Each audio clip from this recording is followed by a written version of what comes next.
start doing the recap now if you'd like. Okay, so last week we started off with Madrid still being in the mines. So we plan to go as Madrid to if we can zap from the summer court to spring bloom, to the summer court from the spring bloom. And we divided into two parties because Obi and Hako also wanted to go talk to the dog clerics, who are apparently named after cheese here. Um, there are two dog clerics, Halomi and Feta, and they talked about the crystal hag disease. It's apparently a natural process in Feywild, which the hags have weaponized, and it saps the material out of you, and they do this with using energy, I think, from a different plane, and it's not from the Feywild or the material plane. And I think we've been exposed to it before, and we plugged it up with the corpse of the odd creature we once came across. And it and I have on my notes, could it be the same plane that the two Asbrain twins jumped into? Question mark. We also learned that something about. Oh wait, yeah. Um, Apparently, they call Baba Yaga question mark as BBY, who is also known as the Great Swamp Witch, and is source. And I have on here a screenshot of Grace saying, "Taking kids, the great PDF file." Um, yeah. Apparently, BBY is the source of the purple drink, and Hako is able to get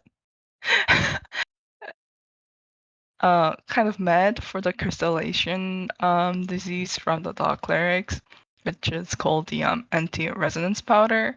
Apparently, it's a bit fighting poison situation, where like every time healing magic is used while the meds are in effect, it will take toll on the body. Uh, While Obi and Hako are talking to dogs about this, the rest of us are looking for Madrid. So we went to the mine entrance first and then remembered, hey, Madrid has that summoned horse. So we went to go look for the horse so Olive can maybe track Madrid's smell down. We learned that the horse does not have a good relationship with Madrid himself. But we are able to get we're able to track down the smell of Madrid back to the cave and inside it, despite Olive not liking it at all. And then it led us into this clearing where it has this odd Asbrian architecture. It's kind of shaped like a shrine, and Obi kind of clocked that in and immediately prayed to the consumption. And after a brief period, Obi kind of seems a little possessed and started walking forward. Well, so I'm unsure if he is walking forward or if the ground is pushing him. And that's all I have. Okay. Anyone want to add anything? Anyone want to expand on anything? I think, Manu, you said last session, the earth beneath Obi just kind of starts shifting, right, and pushing him forward. Yeah. It's the ground that's pushing Yeah. Obi forward as well. Okay. And so I think we are in initiative mode. Hold on, I need to add something. Oh, Madrid and Laszlo are at the edge of the cliff, and also turns out Quibble, the one beaver who can speak common, was in Same's pants all along. Oh yeah, Technically, Quib. the bullet is also an initiative. Is Quibble also an Yeah, it's initiative? I don't know. Quibble's here though, at least. Quibble is here. Hold on. Let me add this. Quibble rolled really well. Hmm? Oh, That's shit, not Quibble. Quibble. Oh, Let me add Oh, Quibble. me. oh, some other thing. Let me Uh-oh. roll for Quibble. It's more like it. Yeah. I can give you a token if you want to move Quibble yourself, Sunmei. Sure.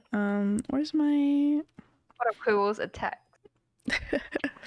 Oh, oh yeah, I forgot about the little guy hiding away in Sunmay's pants. Yeah, I hope Quibble. Quibble's attacks are like a Ratatas or something. I don't really know if he can attack. A He's- ratata? He's I mean, he's good at fast. stealing. I mean, we found that Quibble's a granny or something, I think. That's the one thing I remember. Whoa. Oh my goodness. Giant Quibble. Massive Quibble, Big. imagine. Okay, there you go. There's your little Quibble. Let me give Alright. you... I don't know if I can give you control of him. Well, just tell me where you want him. I'll just attach him to you. I think that's funnier. Yeah. Like an Okay. emotional support mascot. There you go. That's your Pokemon now, Quibble. Yeah. One day when I finally summon Steed, I hope to be able to summon this, but in bigger form. Just a fucking huge Quibble. Yeah.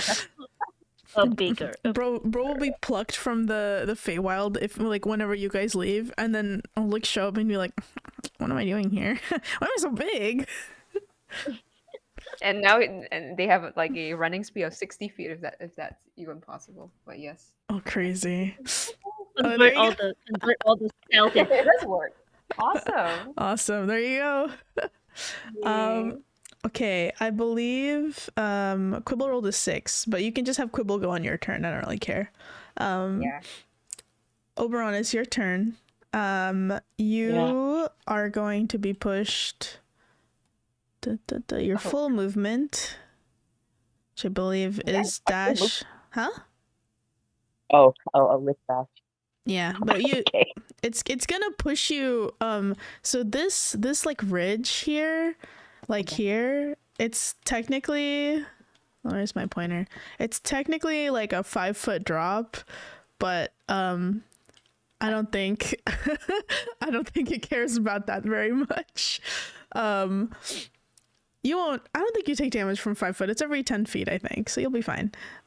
So 20 and then 5 for the fall, and then this is 30, and then it's gonna use your action to push you all the way to there. So get over there, Obi. I'll move you. Yeah, move me. So there you go. And during Oberon's like turn, when you guys sort of step into this strangely Asbrian like temple structure inside of what should be a mining cave, you all see Oberon and like the earth underneath him. It almost looks like the dirt and the like pavement itself are sort of like shifting and rising to like make Oberon's feet move and like push him in that direction as he sort of like crests this like wall section. It like basically makes him like jump forward and like lands him and then continues to push him along closer to the edge of the well, the pit. It's the end of your turn now, Oberon. That's your action and your movement. You can use your bonus action to attempt to roll to save against this.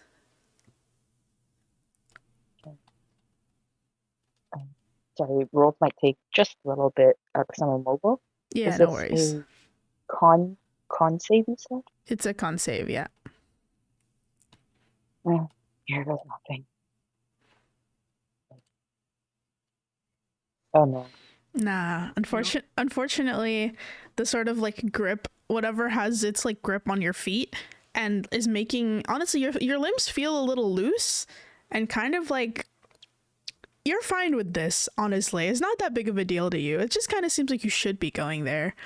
And so you don't really find it in yourself to resist heading towards this this purple warbling pit. And that'll be your turn, unless you want to do anything else. Can I try my pious protection? If I fail a saving throw, I can reroll it. Yeah, sure. Give it a go.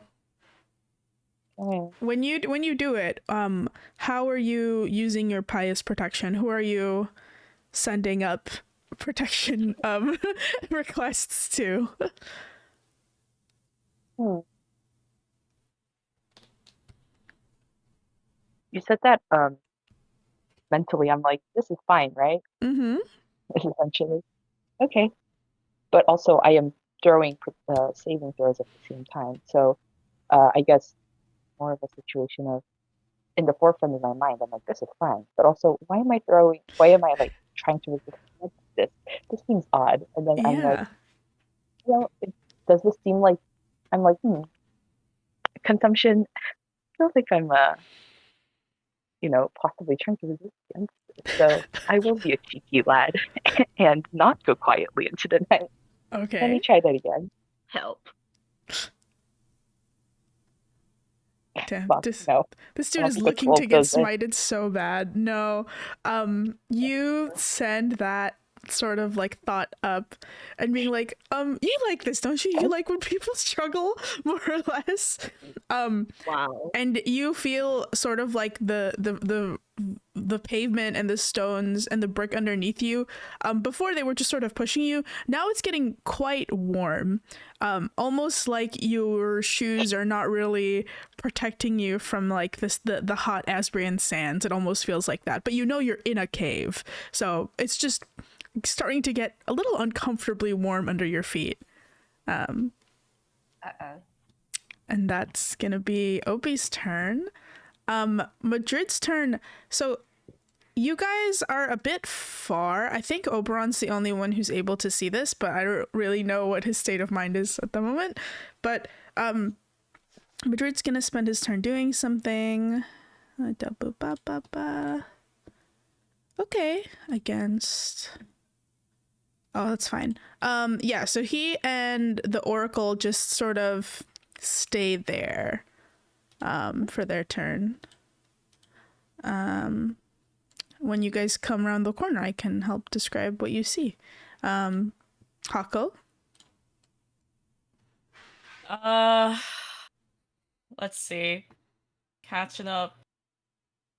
Oh my god, why are you so fucking far? While catching up, can I ask, can we see if like the merfolks are reacting anyway when they see like Obi being slid across the floor towards them? Kevin, you can't see them. Okay. Yeah, so I would I can tell you. I think you guys are a little far to like see very well at the moment. Yeah, you're like 100 feet away from them. Trying to see. Okay. Let's see. I'm like looking. Okay, so when I come around this corner, 1, 2, 3, 4, 5, Okay. 6. Okay, that's 30. movement. Yeah. Can they? How far is this fucker? Oh my god, dude. He booked it. Yeah, and he was in the front. So. He didn't book it. Well, you don't know that. Yeah. So Hako, you see, Oberon has been pulled. Oberon is now over there for some reason. You also see Madrid and Thalassa. They seem to be standing at sort of the edge of this stone platform. It's a little hard to see because they're like, this is a 5-foot drop, so there's like a wall, and they're a little bit down. It slopes like sort of gently downwards. But yeah, you can see them a little bit off in the distance. Okay. Well, they can't quite do anything yet. However, so basically what they saw was Obi just booking it, right? Mm-hmm. Out of context. All right, Correct. cool. and if they see, they might not recognize who they are, right? But like they see like a person up ahead, right? Mm-hmm. Okay. Can they just yell, "Heads up! There's a fucking idiot barreling towards your way. Can you please stop him?" You can say that, sure. Yeah. Okay. And I guess they're just going. Is this so? Is there any difficult terrain, or is it like is it all normal terrain before I make any more movement? It is I'm pretty sure it's difficult terrain, I said earlier. Okay. Obi only moved That's half? fast because he's not moving himself. Yeah. But you guys don't know that. For the rest of you, it's difficult terrain unless you have something that says it's not difficult terrain, which I believe Avani has. Because she's Avani made does, of yeah. rocks.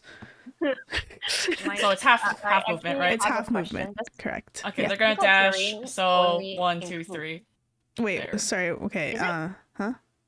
Is difficult terrain only up to here? Because like this is like Yes. ground. Yes. Here, once you get Okay. past the wall, it's regular pavement. It's not regular pavement. It's still kind of like shitty pavement, but Wet.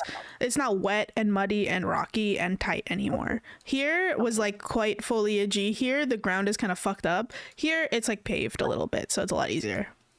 Okay. Yeah. They dash, so they just made like half movement. Okay. 15 more Sweet. feet. Yeah. And that's it. Okay. Avani, it's your turn. Okay, I think I have 40 movement for reasons. Let's see, 40. That puts me here. Wow, okay. And then so I'm right on this ledge, right? And then let's see, what can I do?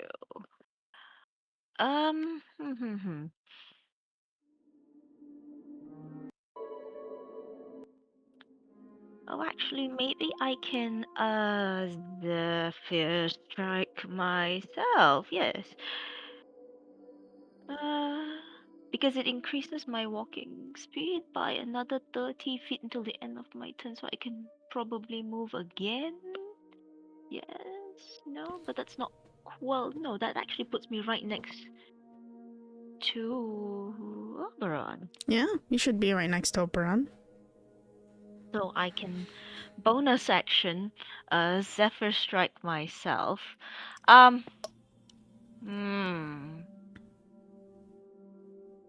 Wait, what is Obi wearing again? He has like this long coat thing, right? Yeah.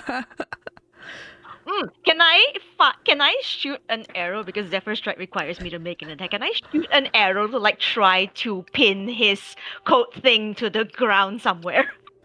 Okay. Yeah. Sure. Go ahead. Do you need me to make an attack roll? Yes, please. Yes, please.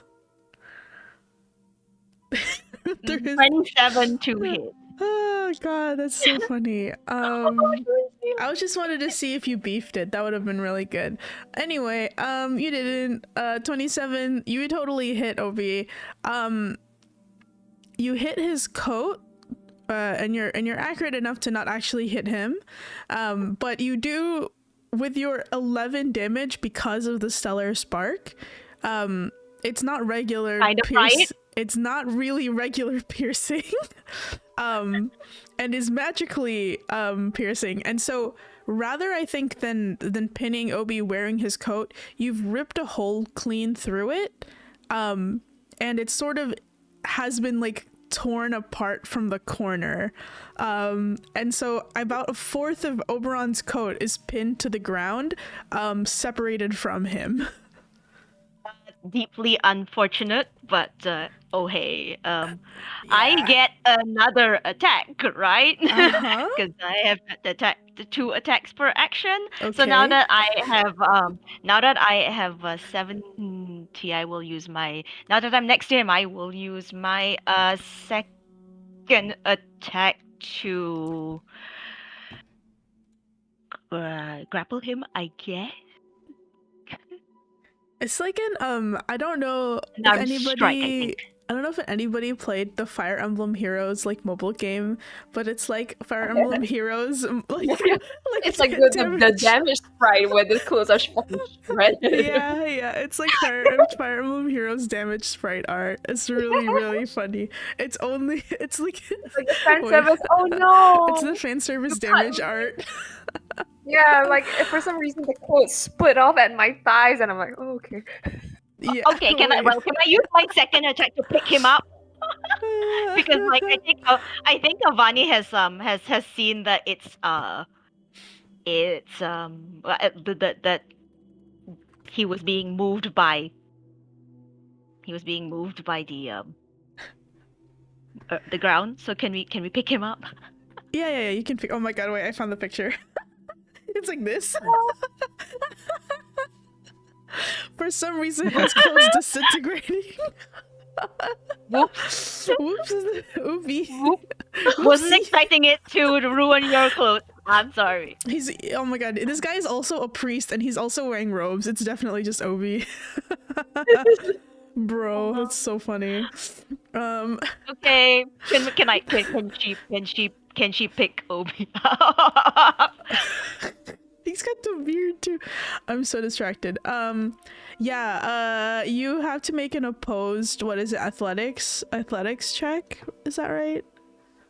I think so. Okay.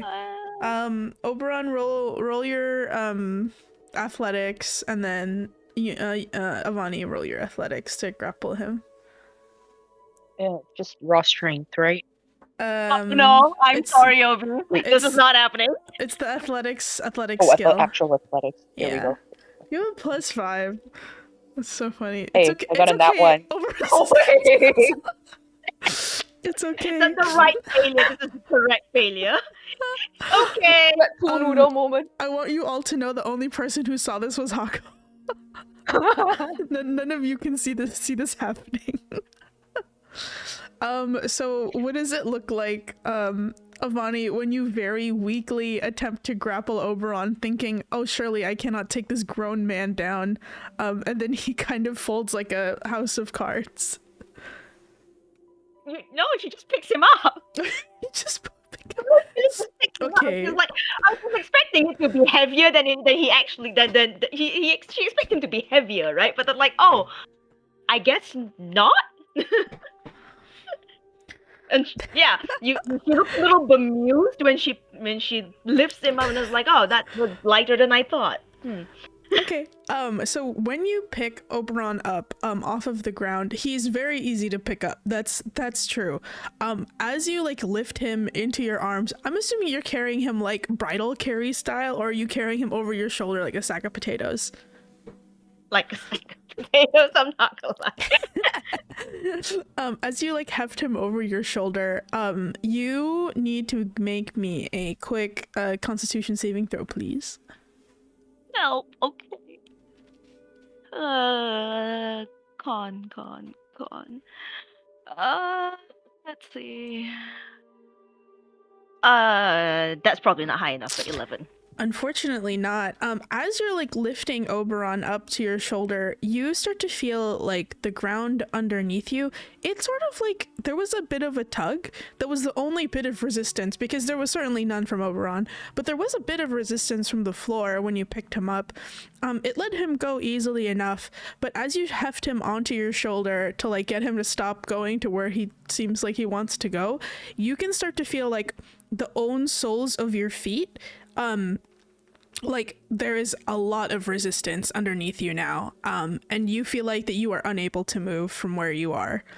I believe you used your action, your movement already this turn. Is that right? Mm-hmm. Okay. Yeah. Next turn you will not be able to move yourself. I will have to move you, but you can roll to end the con save at the end of your turn. Next turn. As you feel that your souls have now been gripped by the stone underneath you. And it's faintly warm. Not searingly warm, but warm, which it was Warm. not before. Okay. Believe now it's the Thalassa's turn. She's still. Let me see. Gonna see if she can. No. Okay. She stands there and doesn't move. Avani, I think you and Oberon can see this. Oberon's kind of mentally busy, but you can see, even as you're holding Obi, like quite clearly now that Madrid is in the same way that you've picked up Oberon. Madrid has his like arms sort of like bear locked around Thalassa, and you can see like the whites of her eyes are no longer white from where you're at. They're glowing like a faint purple color, and she seems to be struggling against his grip. He's sweating quite profusely, which is strange because he's already kind of wet, but it seems like he is almost like sort of steaming with effort. You can see faintly there's some like lines of clouds of steam coming off of him as he's struggling to hold Thalassa in place. But that is what you see, and that's her turn. I think Nair said BRB, so we can go back to Nair's turn when she's back. Okay, Eulalie, what are you doing? She's gonna be like, wow, what's going on?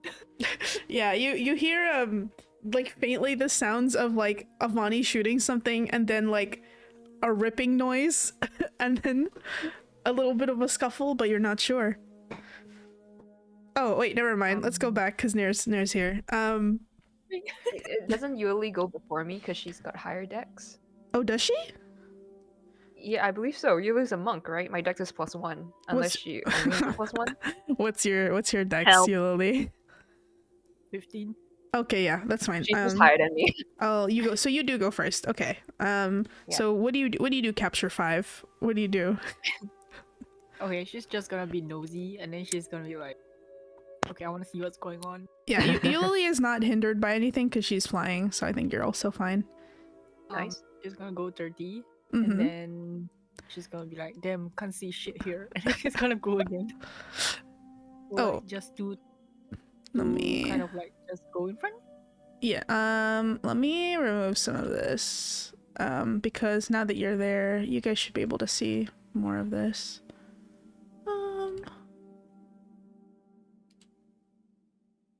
I think you can see all of it. Why not? There we go. Whoa. Whoa. There you go. Okay. Okay, she can kind of like just fly on top across. Yeah, you can fly across. But you've used your 30 feet, so you're gonna use the rest of your movement to go down. Yep. Okay. Yeah, you can fly over, So- and you see the scene I described before. Avani seems to be holding Oberon like a sack of potatoes across her back. Make me a quick perception check, Eulalie, as you like come closer to them. Okay, hold on. 18. 18. So you're like, presumably, I'm assuming Yuli's laughing at Oberon being carried like a sack of potatoes. That just, you can tell me if I'm incorrect, but that does seem like her reaction. Yeah, and that he's like half naked for some reason. And he's half naked for some reason. We're not sure how we got here. You can see some of his torn clothes on the floor. But you can see, I mean, past all of that, that like Oberon's eyes are like kind of like a weird, like glassy purple. They seem to have lost like the color of their like his irises are now mostly just like his pupils, I guess, are like a faint purplish white. And he doesn't really seem to be looking at anything or struggling really. Can I just, since I'm kind of close to Avani, I'm just gonna be like, oh my god, is he possessed? I think he's just unconscious. Bro. I'll be like, I've seen this in like those horror fairy theater. Like he's in the I want to make like he's possessed by the devil or something. I mean, what do you know? What do they normally do to people like this in the horror fairy theater? They kind of exorcise him, you know. Do you know how? They put them in a potato sack and just beat them. I can try that. You can. You know, I think I'm kind of stuck. Like the ground, the ground was trying to move him earlier. Now it's trying to move me. But you know, you can. I can throw him to you, and you can try the method you suggested. You toss him onto the ground. She's like, but we don't have a potato sack here.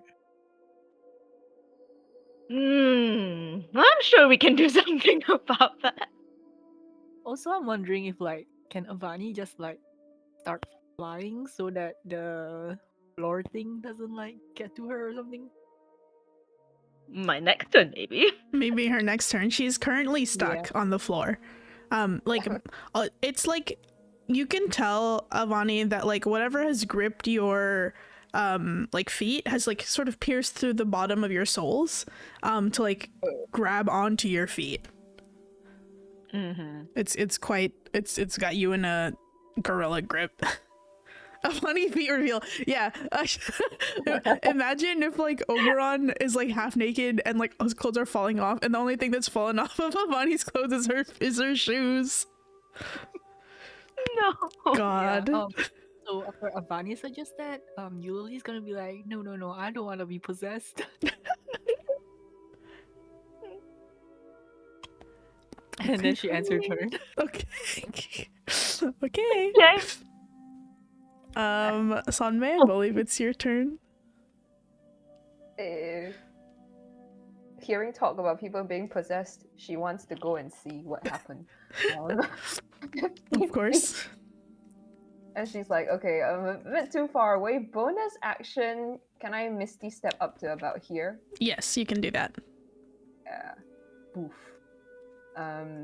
And with the rest of my action is the only thing I got left, right? I believe so, yes. Let me see, is there anything I can do? Oberon seems fine, just incapacitated. Avani has her feet stuck to the ground. Mm-hmm. Damn. You can come up next to me so I can pass Oberon to you. Oh, that's true. But also, I point at what's happening between the two merfolk. I wasn't here physically to hear what happened. What happened between them? So you can see now that, in sort of similarly to how Avani is like holding on to Oberon like a sack of potatoes, Madrid is holding on to Thalassa in like a bear hug and like sort of preventing her from moving. You can see like he is sort of straining with the effort, that like there's like a little bit of steam coming off of him, but it seems like they're also in some sort of grapple at the edge of the well. Oh my god. I think someone would be like, okay, Oberon, but also Madrid with Thalassa. Shit. Throw your people inwards. I will use my action to like walk up to here, I guess. Okay. Yeah, that's it. Nice. Kevin, I believe it's your turn. Okay. I'm gonna walk up 1, 2.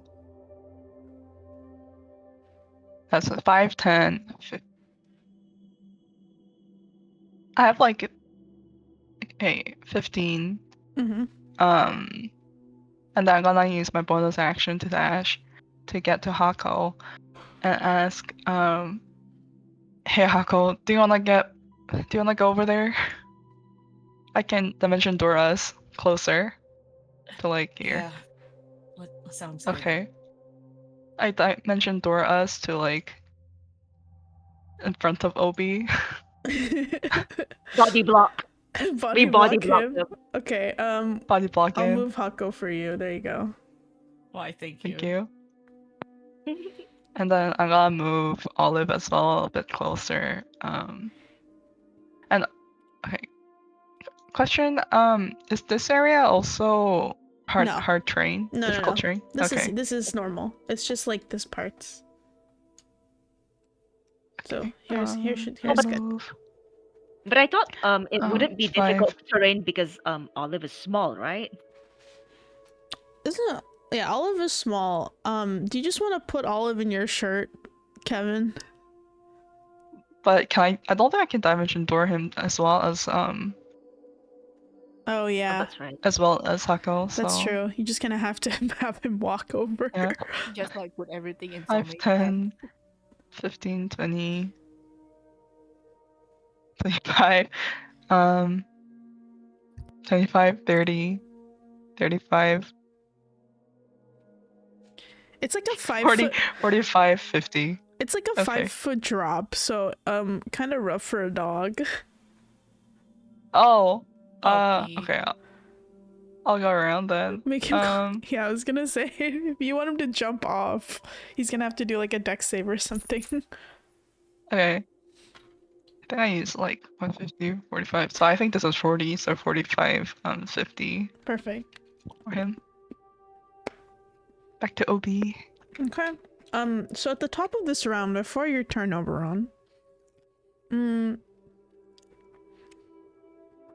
me see. What's the range on this? Oh no. Oh yeah. Oh wait. Oh yeah. Okay. Everybody except for Yuli and Kevin's dog. Can you make me a wisdom saving throw, please? Wisdom save. Mm-hmm. I think Yay, everyone you get. Wait, 10 feet. Everyone except Hako, you get a flat +3 to it. Mm-hmm. It's fine. Okay. Mm. That's 12. probably good. Eh. Okay, so that's 22. Oh. That's not good. Okay. It's 20 for me because apparently I have a level of exhaustion. I don't know where it's from. And that means -2. And I got a +3 from Sunmay, so yeah, that's 20. I believe your level of exhaustion was from the The water. Oh, right. The I don't water. think we've long lasted since, so. You've not long rested. So did anybody roll below 15? I Me. did. Who? I think Somme or Hako. Herman and Hako. Yeah. Okay. But didn't you guys get a +3 or no? Yeah, No. we just roll ass. Even with the +3. I'm So- out of range for Sunmay, but Yeah. So you all sort of like trying to get closer to Oberon, trying to prevent him from going where he seems like he wants to go. And you can see that like Thalassa and Madrid are having a hard time at the edge as well.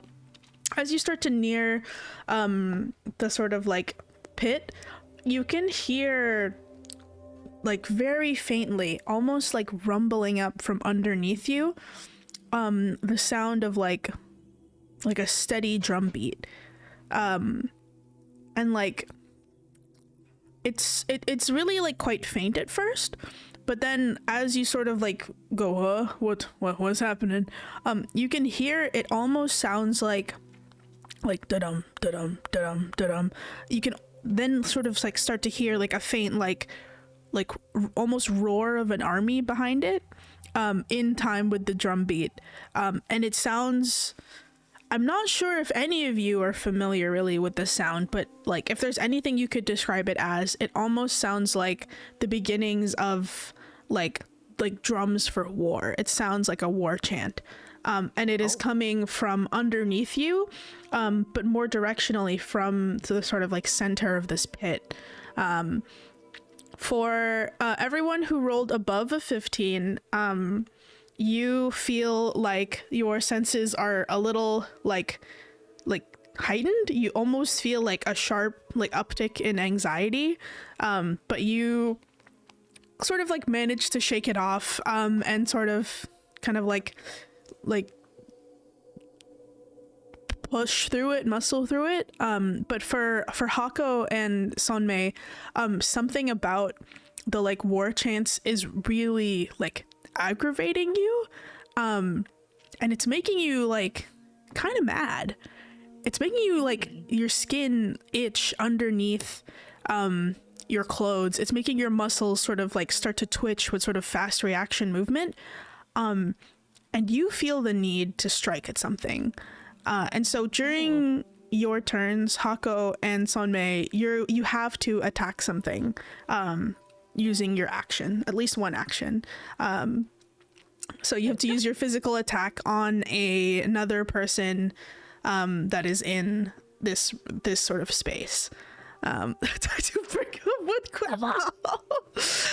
But yeah, you can use any attack that you want. You can use an unarmed strike, but you need to. It's almost like a bloodlust has consumed you. You're starting to see not really red, but more like purple, like the dark purple of like blood, of dried blood. And you start to smell it in the air as well. So that's what you're gonna be doing for your action during your turn. You can still move and whatnot though. Oberon, it is your turn. You are no longer being held by the ground, but you still feel like you gotta move. You gotta go this way. You gotta go. Oberon, you can go ahead and try to struggle to get out of Avani's grip if you'd like. Can roll me that. I guess it's opposed athletics, like the two of you. Wait, you said if I like, so what if I don't like as a player, or is this a mandatory? This is mandatory. Okay. I'm just checking. Yeah. It's okay. Yeah. You rolled a nat 1 last time. It's 12, yeah. So badly. Oh god. Come on, man. Hey, 16, that's You're 10. fine. Yeah. You're fine. Yeah. Yep. Yeah. So I'm fine. you try as you might. You're unable to escape Avani's rock hard grip. So you just kind of like wiggle around there. But you do like start to feel that like pull towards the pit. And Oberon, you start to feel like you start to hear, aside from that like initial drum beat earlier, something sort of like faint and brushing, almost like the sound of like wings flapping, like feathers rustling, but it's quite faint and you're not sure from where. And as you like look around you to like look at your friends to see like, hey, are they gonna come with me or what, you can see their faces, but you can't really tell them apart. Like their features seem a little distant to you, and you're not sure if you care actually that's the case. But that's gonna be your turn. You can use your action, I believe, to try to do a Constitution saving throw if you want to be free of whatever's taken hold. But it's up to you. Alright.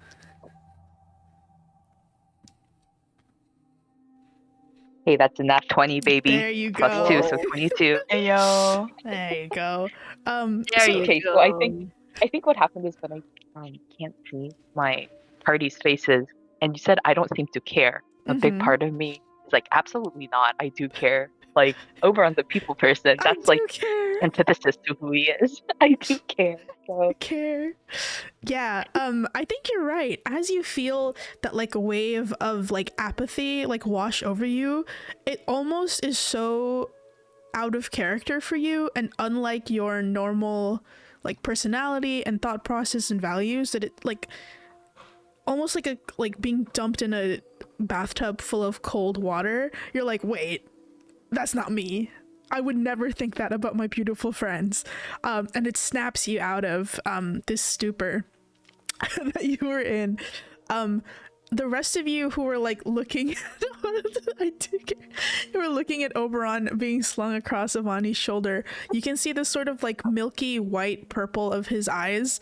He like blinks, and in between one blink and the next, his eyes like return back to their like original color. And he seems a little more lucid, if a little more naked than usual. So you're just about the time for Avani to be like, does he want to get into this pit? Yeah, more or less. Well, now he's awake Okay. to answer me. All right, so I think from one blink to the next, I'm like regaining consciousness. So I shout out, I do care. And then Consumption called me her naughty boy. And then answering Avani's question, please don't make me jump into the pit. I don't want to go home just yet. You were trying to jump into the pit yourself. I'm not making you do anything. Oh, I was, and then I realized I'm in slung over Avani's shoulder, and I'm like, oh no, I think that was the Consumption trying to throw me over into the pit. I think she implied that if I get down there, I'm probably maybe a way back to Asria. Oh. Probably like one of those planes that was it Haku and Salme were talking about when we were crossing the ocean, like the thinner planes, like thinner boundaries towards other planes. Maybe. Oh, okay. But yeah, I don't know if this would take maybe it might take a full action, because I'm currently standing, or I'm in the grips of Avani, in the place where it looks like it's more Asbrian architecture, right? Mm-hmm. As I kind of like look around and I see like what's going on and like where I am, does it kind of feel like a similar otherworldliness to when we were entering the Shutters plane? If it's like a full action or whatever, that's fine. No, you can give me a. Can you give me an Arcana check or a Religion check?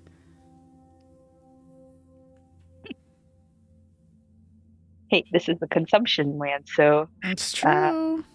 yeah, advantage with my religion checks, right? Yeah. Mm-hmm. Correct. Oh no, my best is Ass. 14. Yeah, I think My nat 20 took everything out of me. drained.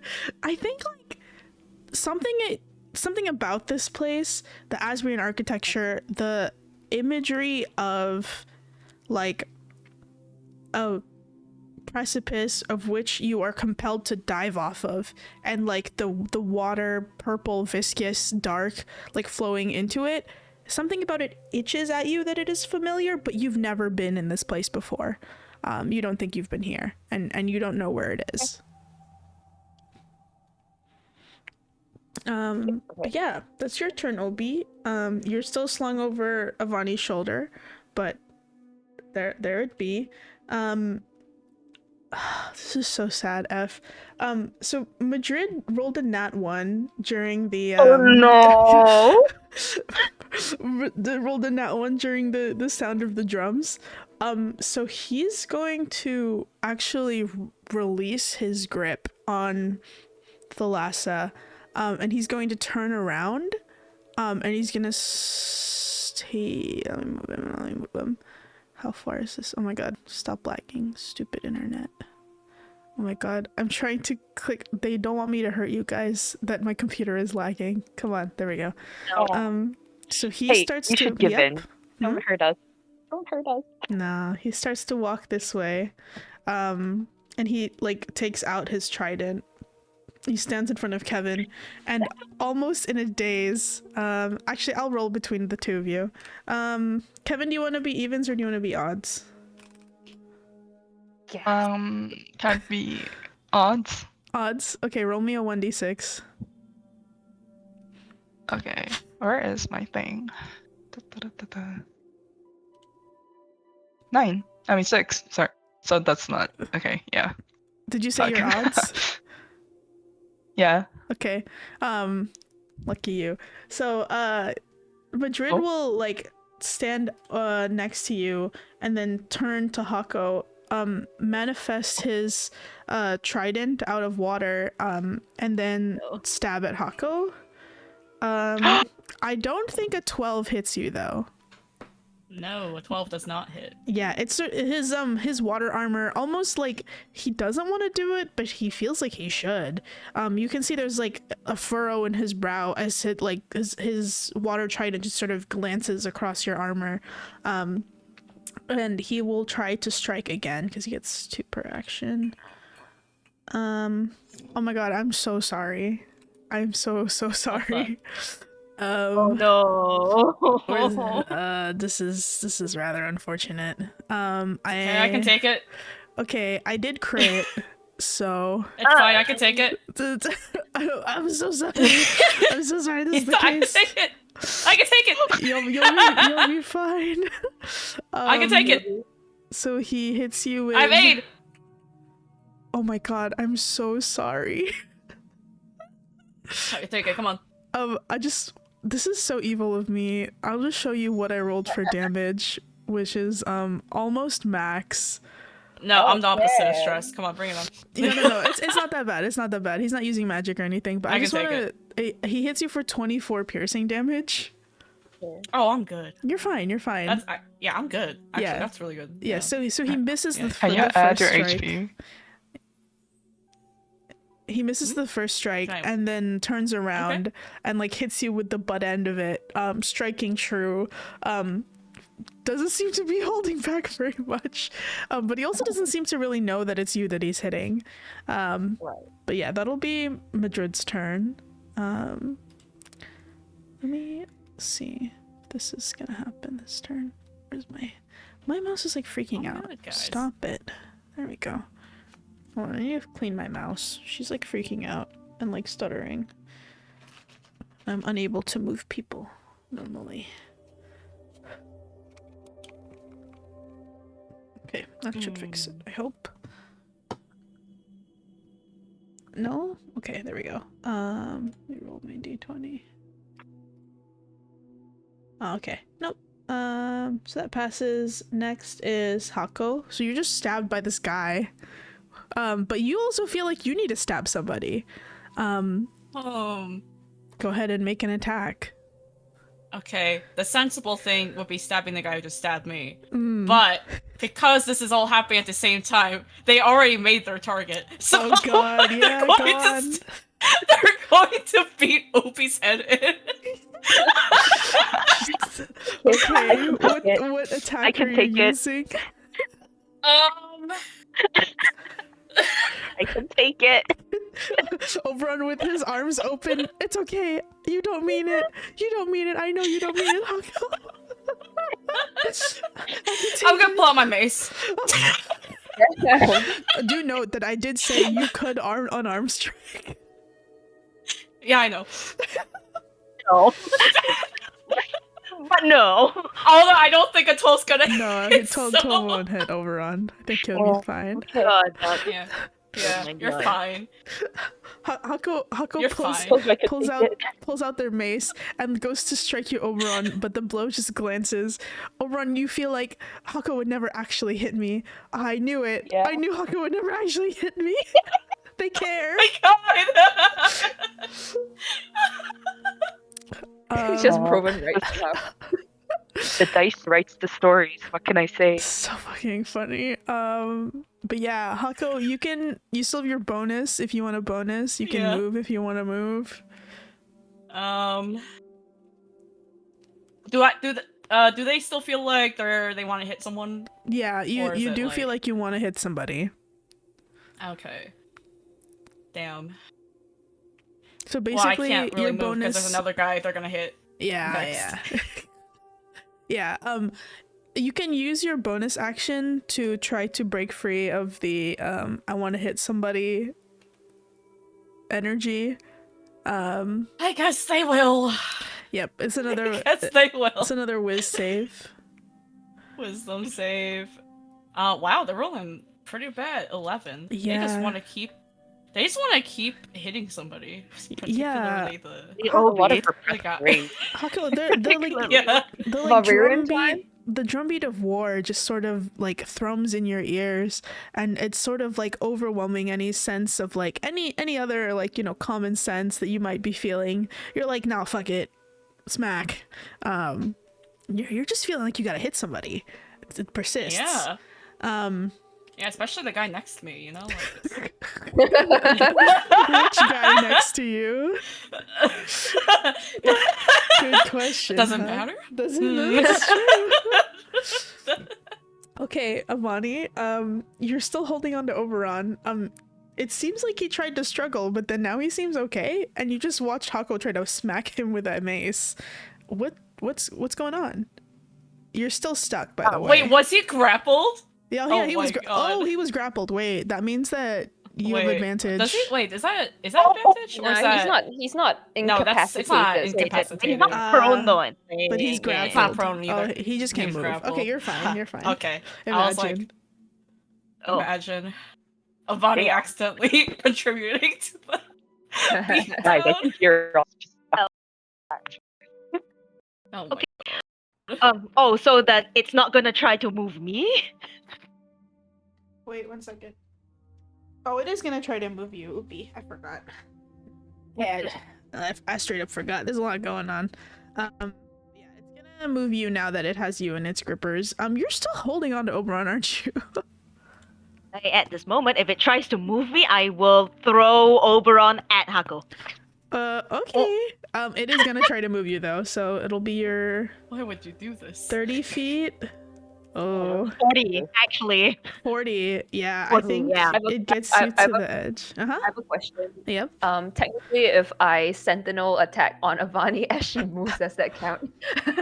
Yeah, you can try to slow her down. Yeah, I'll try. Mm-hmm. In the Sorry, meantime, as it tries to move me, I will throw Obi at Hako. like, This is a like disaster. you know, toss the sack of potatoes at the other person. Okay. Literally. Hako, from the arms of does an it is an 18 hit you, Avani? It might not. You're very tough now. Oh, actually, my AC is 20. Oh, Yay, okay. unfortunately, no. It does not hit you, so you are unimpeded. Hako, make me what is this? An athletics?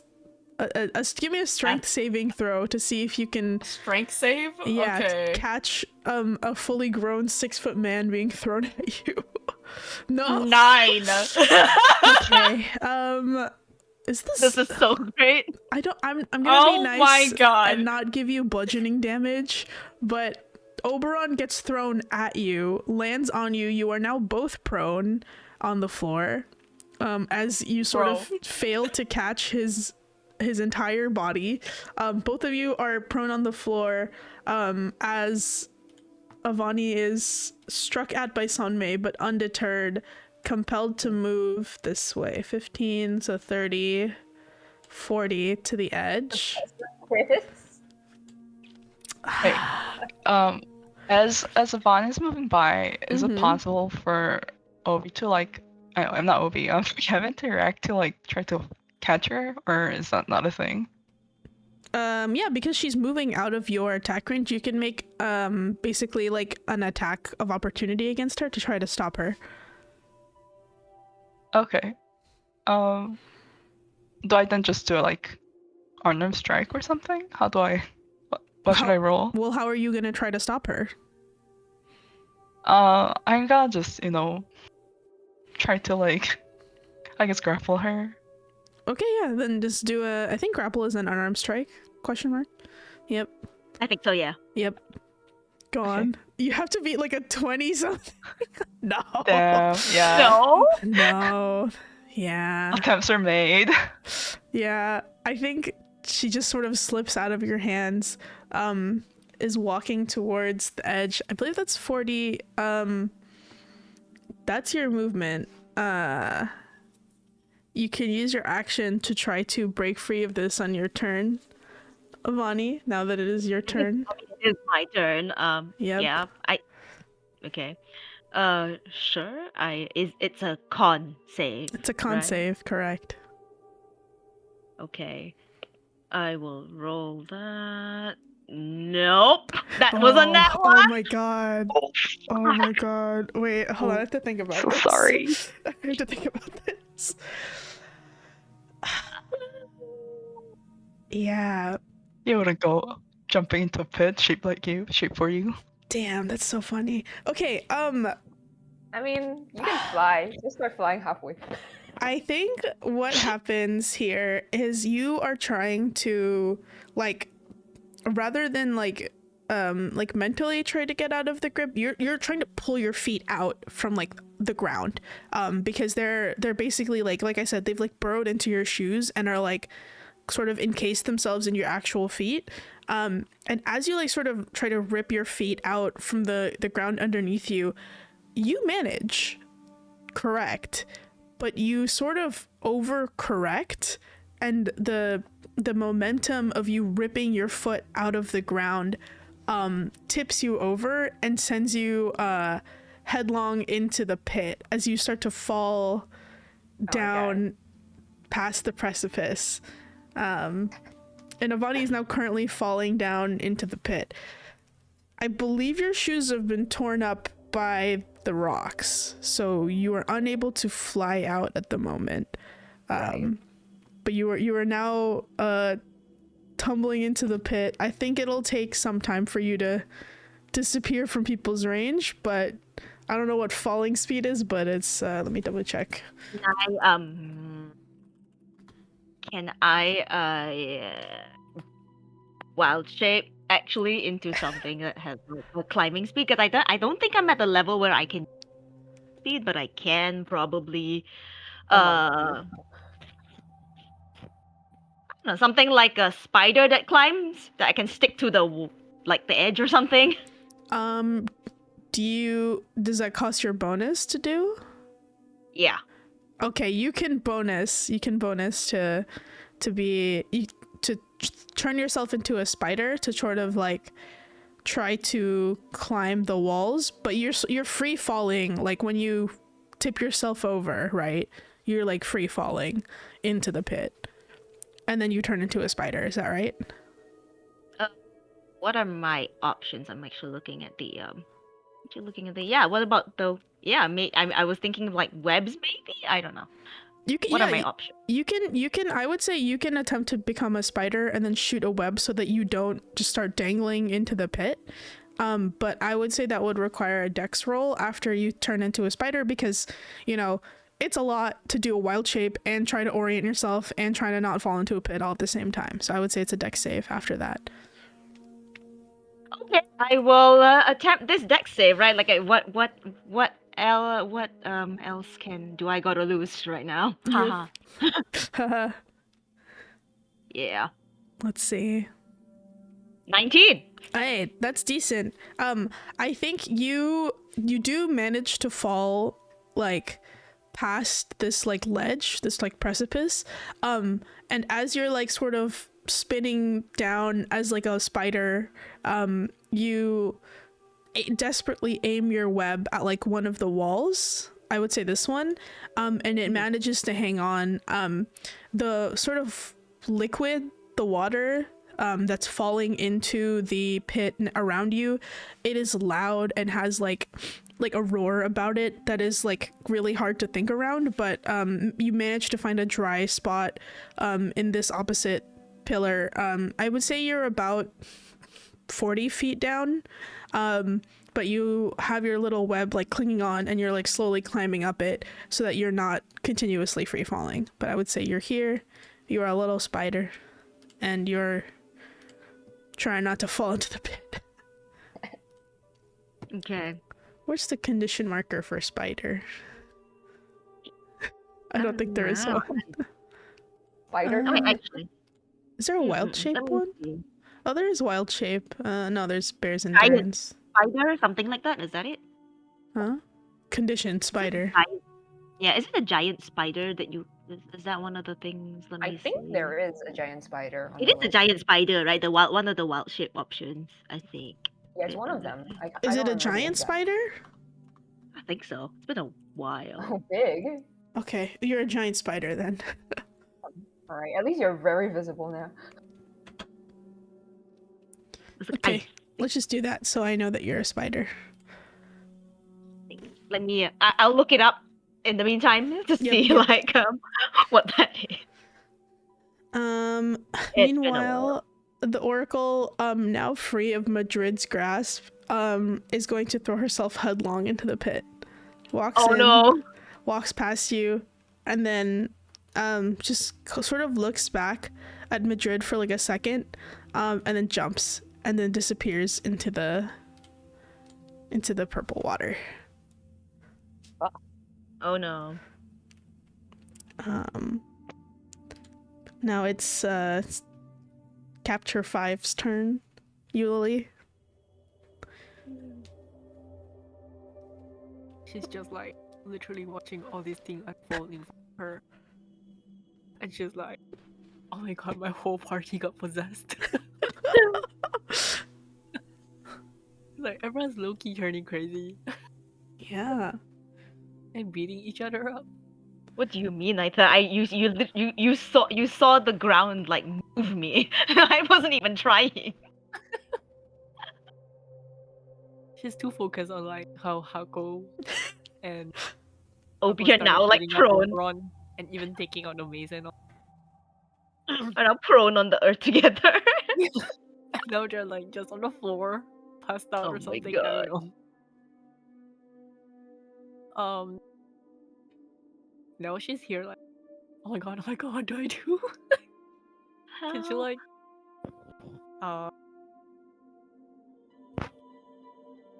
so scared when you like do the distance thing? That wasn't me. I didn't do anything.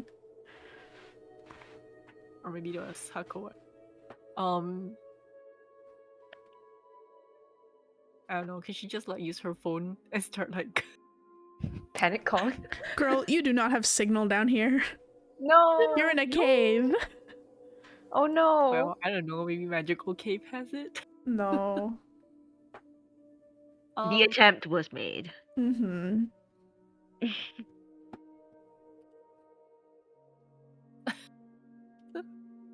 I'm thinking like, Can you like still enlarge yourself? What'd you say? Can you still like enlarge yourself? Maybe to catch somebody? Who would I catch though?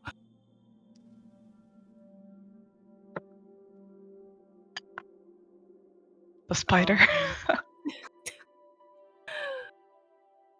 Would I not get sucked in as well? Wait, technically Eulalie's flying, so should be okay.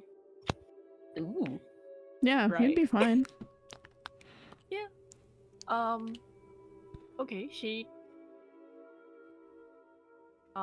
wait, she doesn't need to enlarge herself if it's just like saving Spider Avani. Well, Spider Bunny might be about your size even. Yeah. Is Spider Vani like your size? Giant spider. Giant right? spider. Oh, she's So like it's like- bigger than you. Slightly okay. bigger maybe. Okay, never mind. Then she But I can probably probably climb up. It's okay. Okay, Did Spider Vani see what happened to the Oracle? Did she like straight up headlong into the soup? Oh yeah, Spider Vani saw the Oracle like jump. Oh my god. Damn. She's not And I even in don't- free fall, she's just soup. She just jumped. But I yeah. don't. There's nothing I can Swan do about diving. that, right? Yeah, I think you've used your bonus and everything to try to save yourself to turn into a spider, and then your reaction to try to spider web yourself to the wall, and yeah, there's I think nothing you could have done to like couldn't do. stop her. Yeah. Giant It's like spider. as I get my yeah, my large. bearings into climbing up the wall, she's swan dives past me. Yep, basically just like Wait, whoosh. Wait, so you're large? Yeah, Vani's Yeah, big. giant beast is large beast. Yeah. Wait, let me make you Oh bigger. god. Big spider. Damn. I found that I was looking it up and it is within the options I have, I think, and I'm I'm It's thinking I like found the even- stat block. Yeah.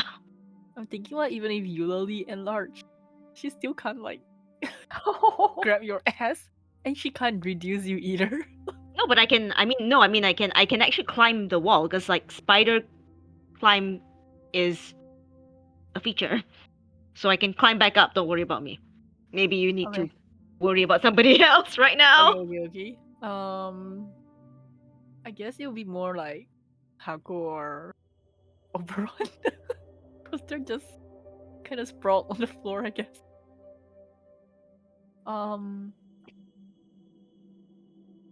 Okay, maybe I'll get Hako.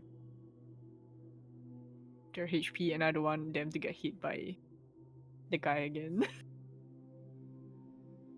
Okay, I'm gonna add Eulalie to like medium size, Mm-hmm. and then go to where Hako is. Is Hako like holding on to Oberon? Or like... Hako and Oberon are both prone on the floor. I think Hako is underneath Oberon because Avani threw Oberon at Hako and Hako failed to catch. Okay. So that's where they're at the moment. They're kind of sprawled on the floor. Okay, so I'm just gonna go to where they are, I guess. And she's gonna look at Oberon and sees that he's no longer possessed, I guess. Help. Unpossessed. Wait, are they like both passed out, like eyes closed and all? No. They're just both awake. on the floor. They're both awake. They're just on the floor. Hako looks more pissed than usual, but that's it. Okay. Hey, do you want to help me up? She's gonna look at Oberon and it's like, oh, thank God you're no longer possessed. Whoa.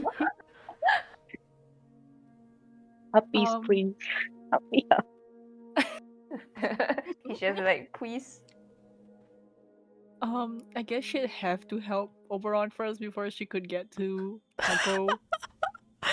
Yeah. Reluctant. You have to. You're reluctant. Don't just sound like you have a gun to your head, you.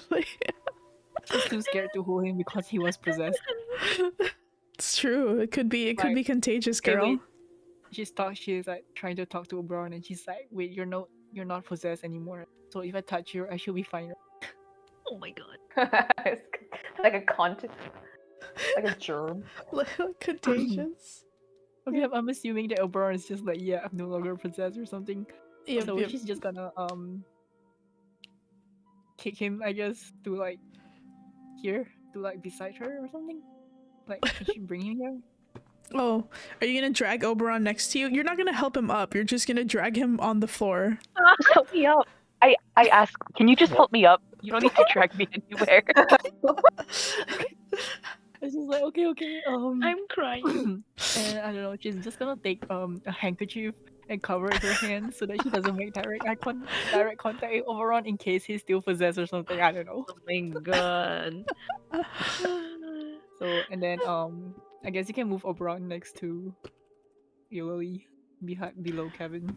Okay, so Eulalie reluctantly, with a handkerchief on her hand, moves Oberon and helps him up next to Kevin. Hako is still prone on the floor, but Eulalie has at least helped Oberon stand up. Yeah. Anything else you want to do, Eulalie? Can I help Hako stand or?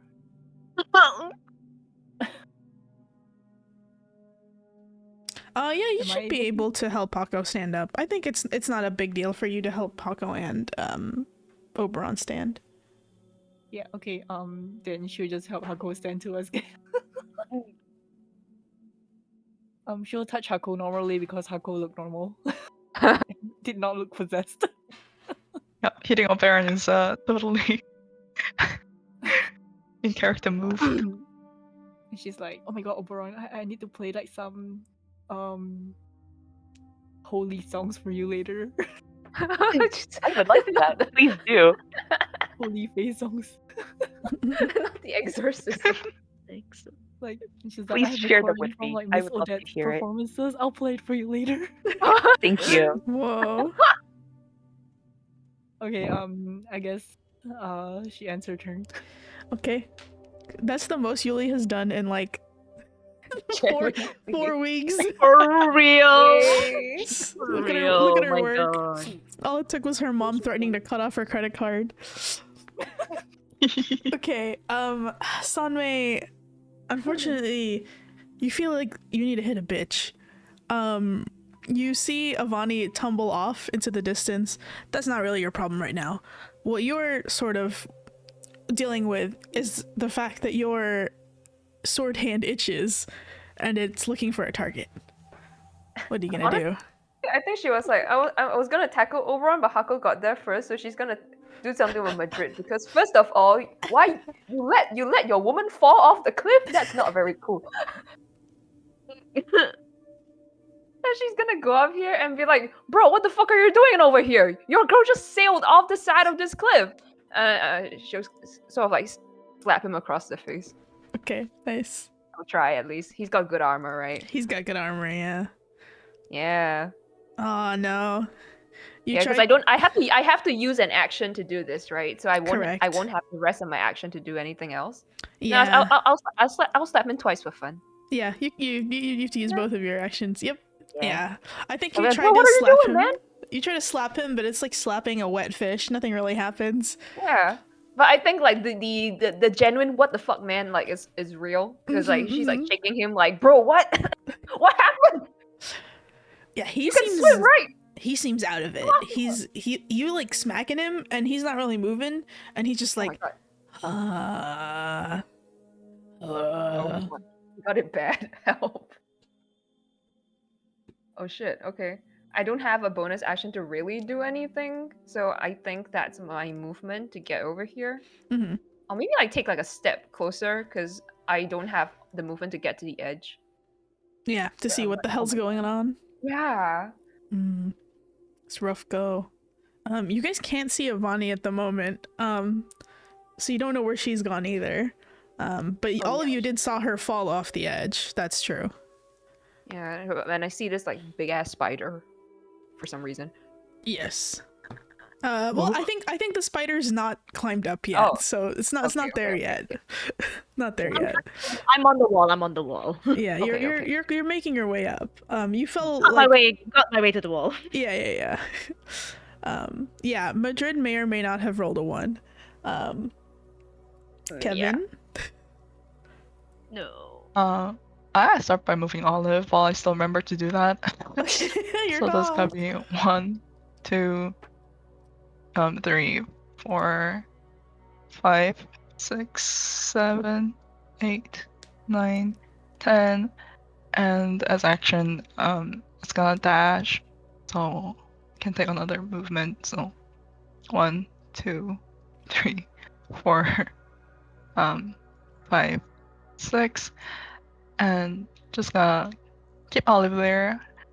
And I kind of wanna see if Kevin can somehow determine the nature of effect that is possessing Madrid and Hako. I like say if it's like charm, type of a charm. Because if it is, I wanna see if I no. Let me see. Yes, this is a type of charm effect. Okay, so I can use reaction to counter charm next time they're trying to roll for save, right? I think so. Okay. Well,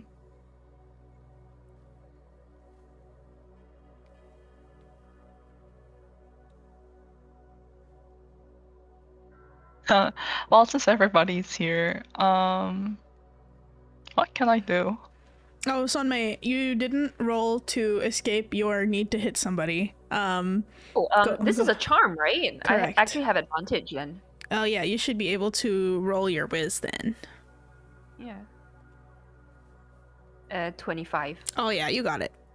So after you manage to successfully hit Madrid, you're like, that was a little excessive, but you still meant it. Yeah, like I still think it was deserved. It's still deserved, but you don't really feel the need to do it again unless you really want to. Okay. Got it out of the system. Yeah, you got it out of your system. I think now she's more concerned about what happened to the Oracle because she can't see. Right? But yeah, back to you, Kevin. Yep. Thank you. I'll.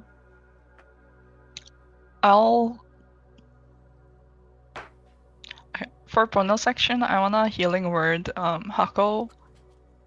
at... How many points are missing there? I'll do it 3rd level.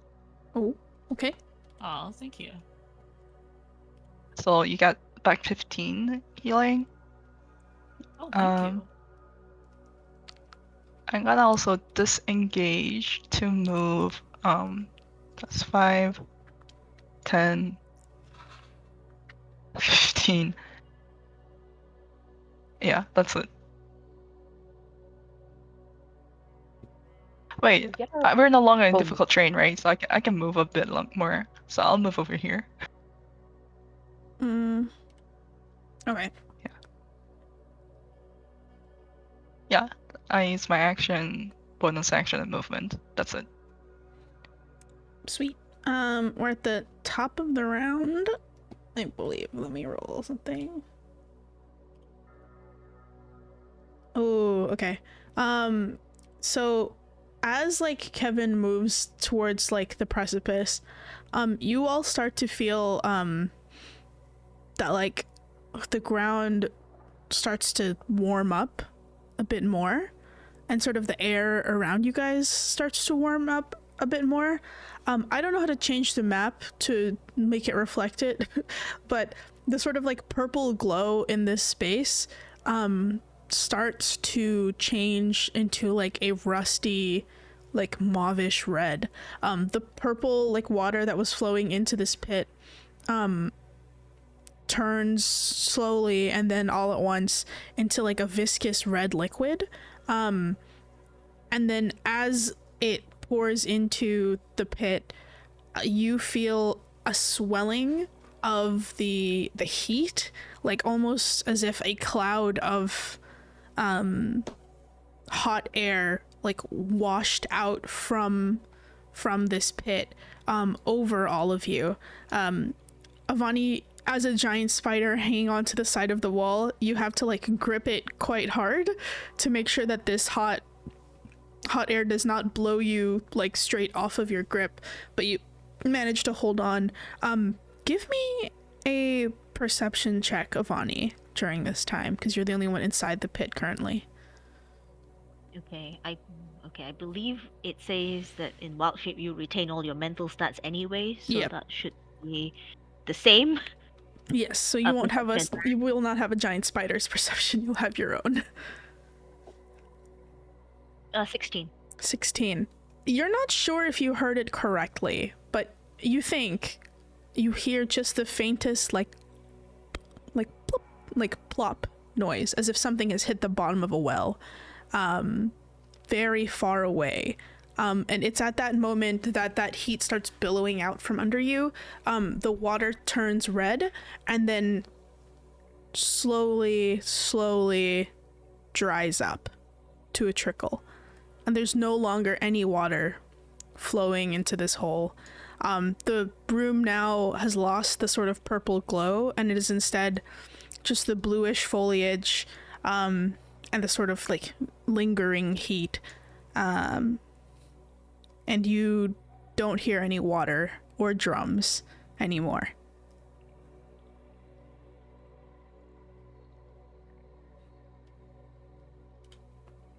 Okay. Okay, Oberon.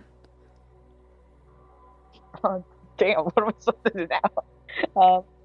Okay. So, just to recap, no more purple waterfall, no water at all. Mm-hmm. Terrain's turned red. We got some dry heat going on. Mm-hmm. One has not been seen.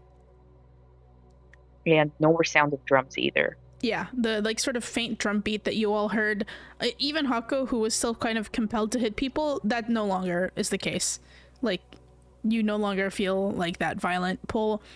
Any of you that like felt any like residual like tugging on your feet, there's none of that anymore.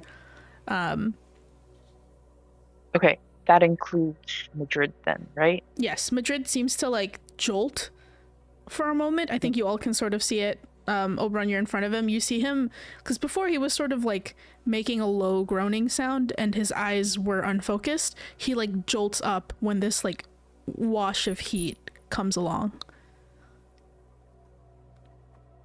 Okay. And the green fey foliage beyond the like wall itself, that's still there when I look back, right? Yeah, the foliage is still there. The foliage, you do see it. It's consistent.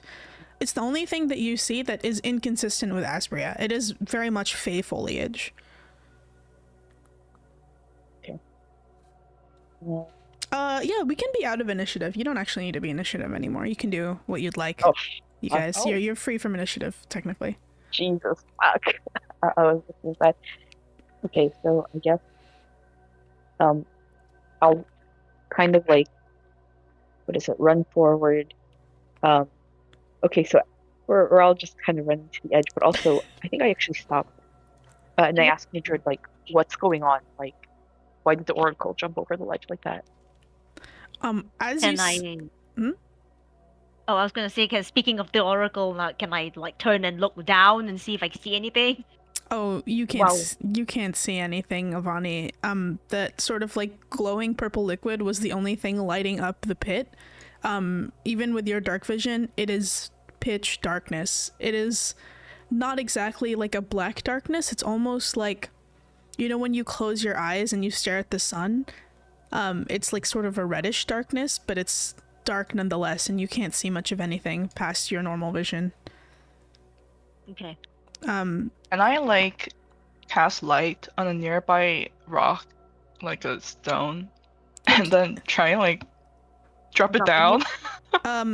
Before you do that, as like Okay. Oberon asks Madrid like what happened, he snaps out of his stupor, and he like jolts up, and he turns around, and he like a slow sort of like melting look of horror starts to form on his face. He takes like a shuddering breath and he starts running towards the cliff. He like sort of pushes past you, pushes past Kevin. I'm gonna run with him. And he like kneels at the edge and he looks down, and he starts to cry.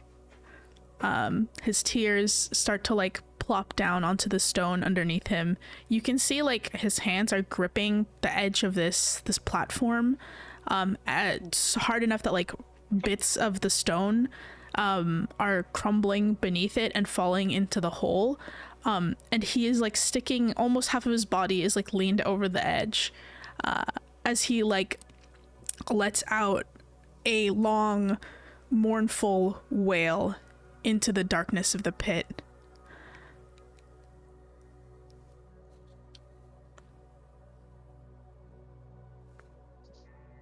Sorry, has Kevin done his walk thing yet with the lighting? I missed that. No, I don't think he's done it yet. I think like honestly, Kevin, Madrid like pushed past Kevin to like get to the pit. So if you were about to do it, he shoved you. Okay, I kind of shuffle to the side and are you okay there? I just go like, are you okay there, buddy? As I'm like doing the rest of like trying to look for a rock to cast light on. He ignores you. He's like kneeling, both like knees on the like edge of the pit, like staring down at it. He's sort of like heaving a little bit as his like tears are like falling down, and his like sort of arms that are gripping onto the edge of the ledge are almost trembling from the effort of like not throwing himself over. Let the guy get it out of his system. In the meantime, let's find out as much as we can about what this whole thing is about. There's a chance she might not even be dead, just transported somewhere else. Right? Mm-hmm. I mean, that must be the case because all that water, the purple liquid, it must have gone somewhere, right? I think there are easier ways to kill a person than telling them specifically to jump into this specific pit, right? Speaking of, and I look around, where's Avani and why is the spider doing there? Oh my god, a spider. Oh my It's a god. giant spider. It's a giant spider. You guys start to see this giant spider crawl out from the side of the pit. It's not small by any means. It's a large spider, so it's like 10 feet across. And I think it ate a Vani. Holy fuck. it's like crawling towards can I- you. Can I I can possibly? release wild shape when I get back up on. Yeah, all we see are Flat Avani's boots ground. on the edge of the pit, right? And we're like, shit, where's Avani? Yeah, you see the shreds of like Avani's boots, and you don't see an Avani, and you see a giant spider. Oh my god. It ate her. Can I cast a cantrip Oh my message at God. Avani? And be like, Avani, where are you? There's a giant spider. Like, you realize I'm a druid, right? We didn't see you wild shape, we just saw you get yeeted off, and then there's the spider now. No, the reply to messages. You realize I'm a druid. Oh, I'm like, I'm like, don't worry, that's Avani. And I point at the giant spider. What? Yeah, I'm like, that's Avani. It ate her. No, that is Avani. She's inside the We spider must revenge now. Ravani. Well, anyway, I climb back up to like to the flat surface, and I switch back to Normal? normal. Oh, you go back to your normal size. Okay. I hope that didn't actually like kill your boots or anything. Like Oh, I think they are like I think they can no longer fly, but I can still use them. you can put them back on. You might need to get them repaired, or you might need a new pair. But yeah, I think your boots are a little shredded.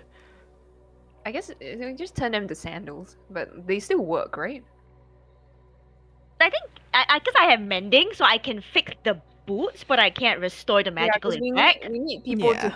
I mean, we need to check out as much of this pin as we can, and it might take myself a bit of time to physically climb down. So I was wondering if any one of y'all would I do mean, that. we do have 2 flyers looking at Obi and Eulalie. And I would need to like, rest for a full day because I've already used it. Oh yeah, My gradient soul. and Kevin, you Okay. were doing something with light as well to make it easier for us to see. yeah. Kevin's like holding now like a rock. A like glowing rock that has light in it. Mhm. Yeah. Should I? I'm just gonna toss it. Yeah. Can anyone with like dark vision maybe see something? And like I'll Kevin kind of look tosses over. it. try and peer.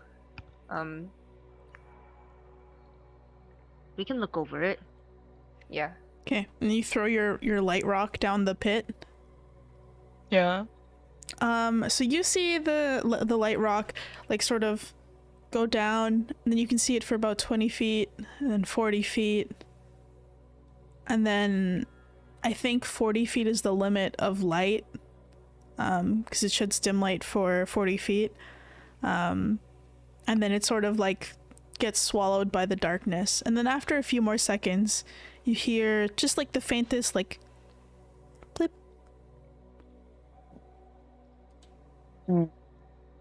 Is water And at the we bottom? like count seconds to like. Are any of us like smart enough to determine how far down that is by If anybody counting with seconds? if anybody with a flying speed would go down there, I think might be helpful because that's water, right? The plop, or was it like the sound Dry of ground? plop. There's a very faint plop, yeah. Oh, Is it dry plop or wet plop? Make me a perception check, people who were listening for the plop. Oops, not I will persuasion. guidance myself. Oh, that was a nat 20 anyway. Whoa. I mean, if Nice. listen, if anyone knows a wet plop, it's Sonmei. Yeah, I mean, like this is exactly like what, a bog maybe? Is it like water dye here then? it's a wet plop. It's kind of like a muddy plop, a little bit. Oh, okay. I tell them that it sounds a bit like the bottom of like maybe a riverbed or a ground river maybe. It sounds soft, the ground down there. Huh. Does it sound like hotter the longer does it get hot? When I was in the pit, was it hotter the further down you go? It was hot when when that initial big plop from something hitting the bottom happened. But it has not gotten hotter since. It has sort of stabilized into a regular heat. Okay. Oh, so it doesn't get hotter the further down you go? No, it doesn't. Okay, I can turn back into a spider and climb back down. We have Yuli who just flies, right? Yeah, Yuli just straight flies. Anybody else that can fly, I think, should go with you just in case. Because a spider can't carry stuff even if you find something, right? Obi does have feather fall, yeah. If you just want to jump. Well, I mean, Yeah. Also, I think maybe I can web them to myself technically, because if I'm large, take it's me, carry take me, someone take me. smaller than me. Bro, Oh. take me. Somebody wants to be webbed so bad. Well, do you want to web up Sunmay? Yeah, I mean, I think we can't because if we all jump and feather fall us, then how are we gonna get back up? Right? Still a problem. Wait, that's so Still funny. a problem. Okay, technically, I'm reading webbing. If you web someone, they're immune to bludgeoning, poison, and psychic damage. Holy fuck. That's so funny. God, that's so funny. So you could just web everybody up and then toss them off the cliff, and they will not take any falling damage because it's bludgeoning. That's crazy. Wait, that's so goofy. Wait. You just spinning on Wait, I think it's the webbing that's immune to bludgeoning. Oh, the people inside are not immune to bludgeoning. Is probably not. You all turn into milkshakes, but the webbing's fine. Oh, but it's but it's like a rope, right? I can lower you guys down. Yeah, it's a rope. You can make a rope. Oh, okay. That's pretty helpful. Yeah. How much of it do you have? 60 feet. No, but I have the thing is, I have a better question. Like, if the problem is now not going down, the problem is coming back up. So, even if we feather fall down, that's easy. But how do you get back? I don't know. Climbing up by the rope. Hiking. I don't think we have That's enough why I want rope. to determine. This is why I want to determine how far down the pit was. Okay. Is there any way for us to know by hearing the plopping sound from where we tossed it? It'll be hard. You're asking me to answer if you can determine how far somewhere is by sound. You can give me an with arithmetics, I guess. You can give me an intelligence check, yeah, and then you can tell me. And check. Wait, do I get a bonus from Keen Mind? Is this just a flat-out intelligence? Yeah, it's an int check. I guess you can, Avani.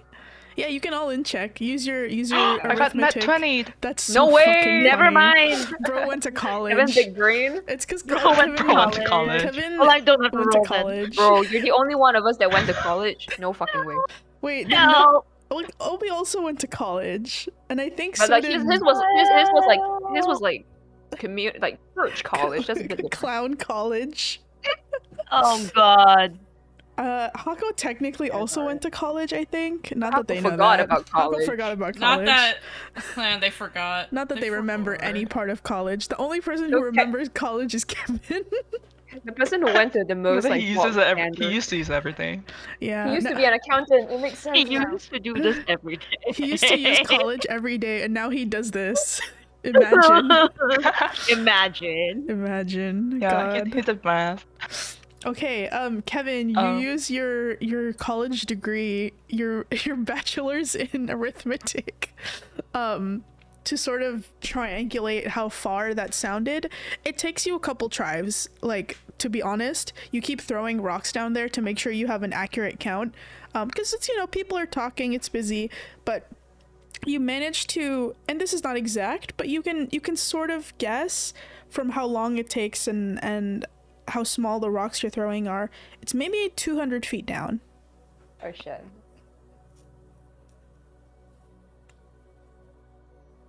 Okay, so I have one more charge of Dimension Door, so I can bring one person back up.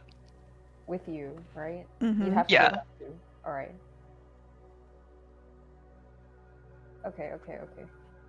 Or we can try to put our ropes together long enough for 200 Visual. feet. Both as like what?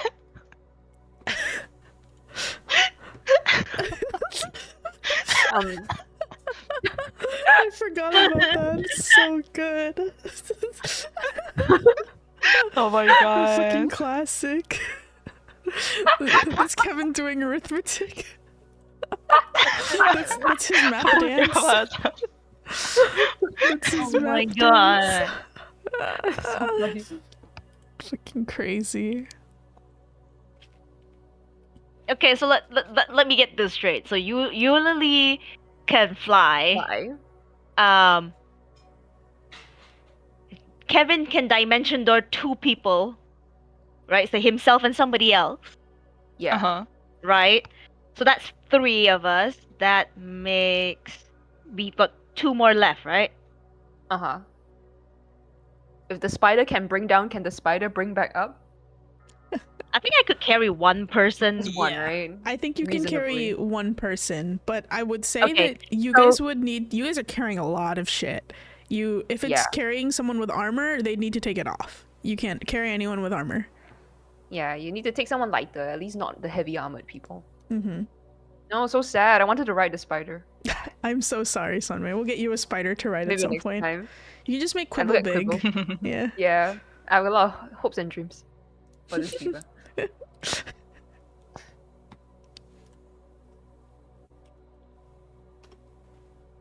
LMAO. Okay.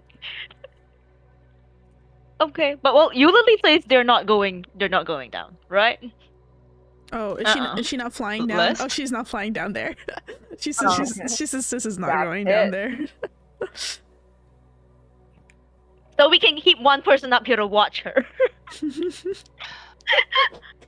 Fair. Maybe we should leave one person up here to watch her with Madrid, actually. Oh yeah. Okay. So who's Okay. staying up and who's going down? I want to go down. Okay. So So Avani, Kevin, Sonmei, and Obi? Yeah. So that's 4, right? Okay. Is Hako Okay. just Okay. going to supervise?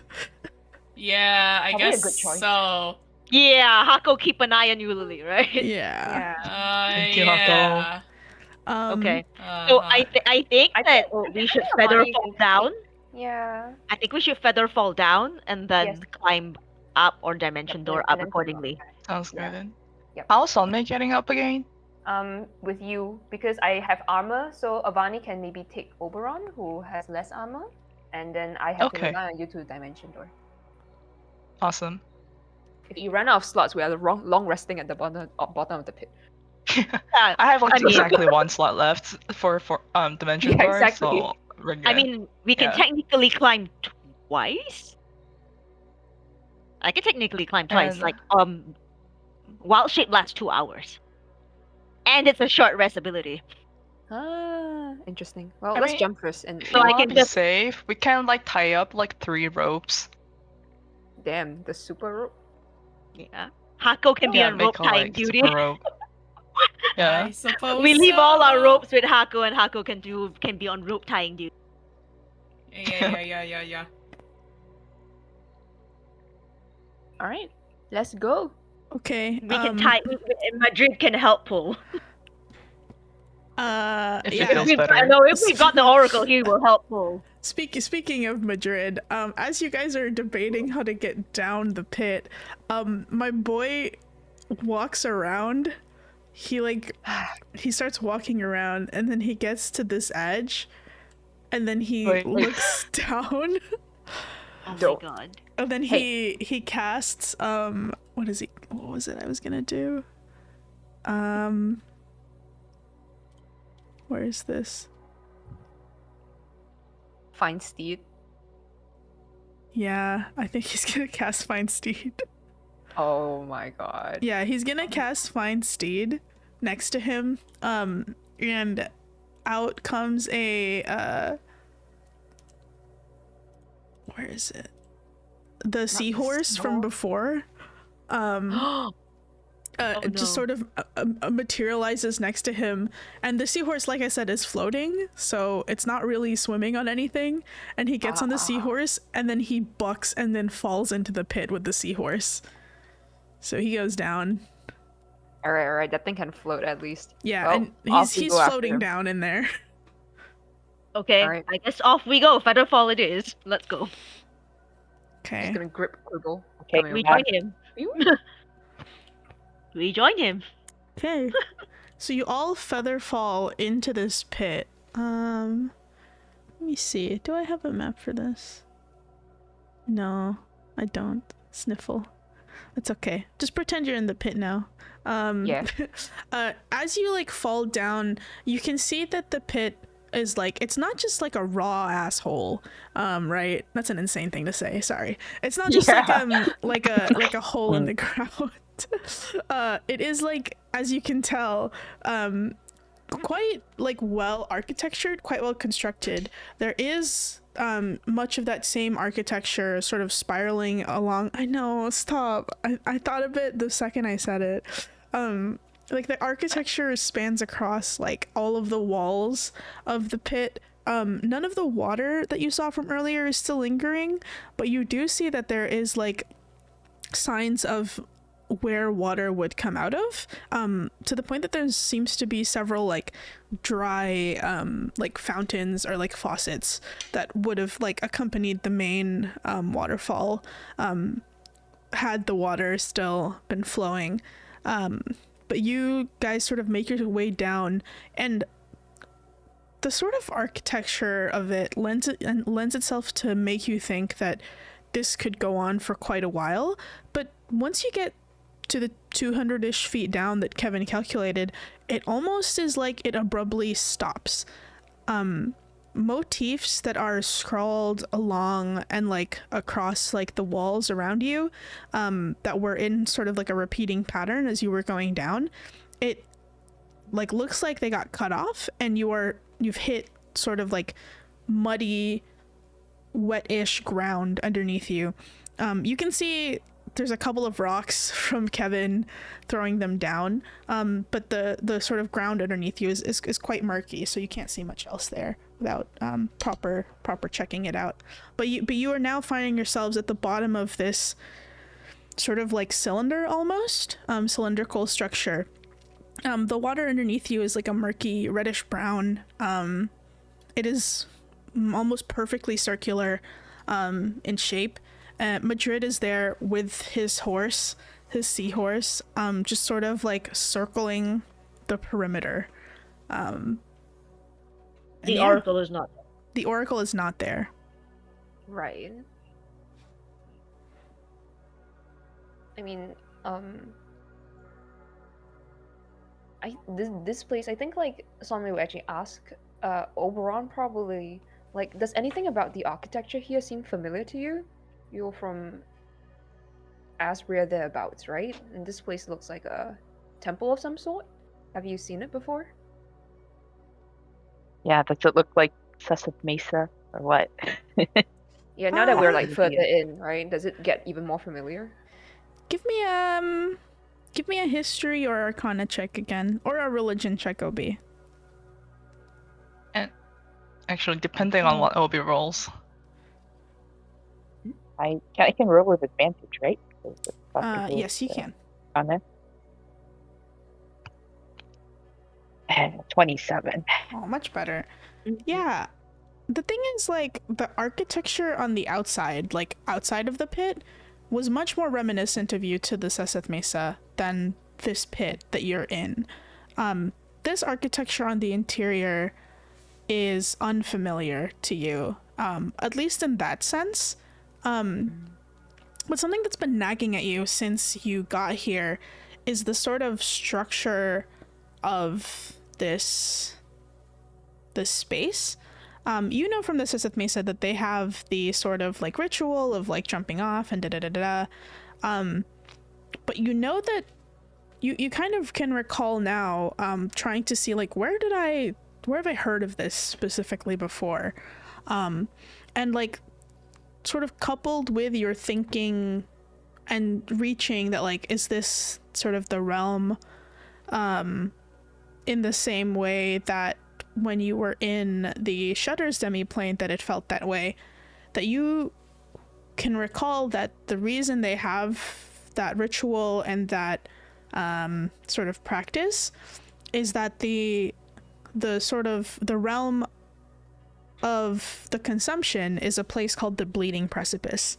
It is said to be a sort of like knife's edge location where true like devotion, true consumption is tested, and this matches that image that you had of it. I will say that, like, you don't feel that you are in that space in the same way that you did when you were in the Shutter's realm, right? It does not feel the same to you. This does not feel like Zacharias' descent did, but visually it looks like it should be. Okay. Or at least this part of So it does. Okay. So I kind of say to the team, this kind of looks like a description of the consumption's realm, the Bleeding Precipice. But also just vibes wise, doesn't quite feel like Zacharias' descent. So perhaps earlier when the purple water was flowing, and when the oracle jumped off, it may be like the portal to the Bleeding Precipice was open, but now it kind of feels like not quite. Right. It's like an inert area that's kind of like bled over and crossed over with the Feywild. At least that's my best guess. Yeah. So there's a chance she might still be alive, just maybe in another realm, another plane.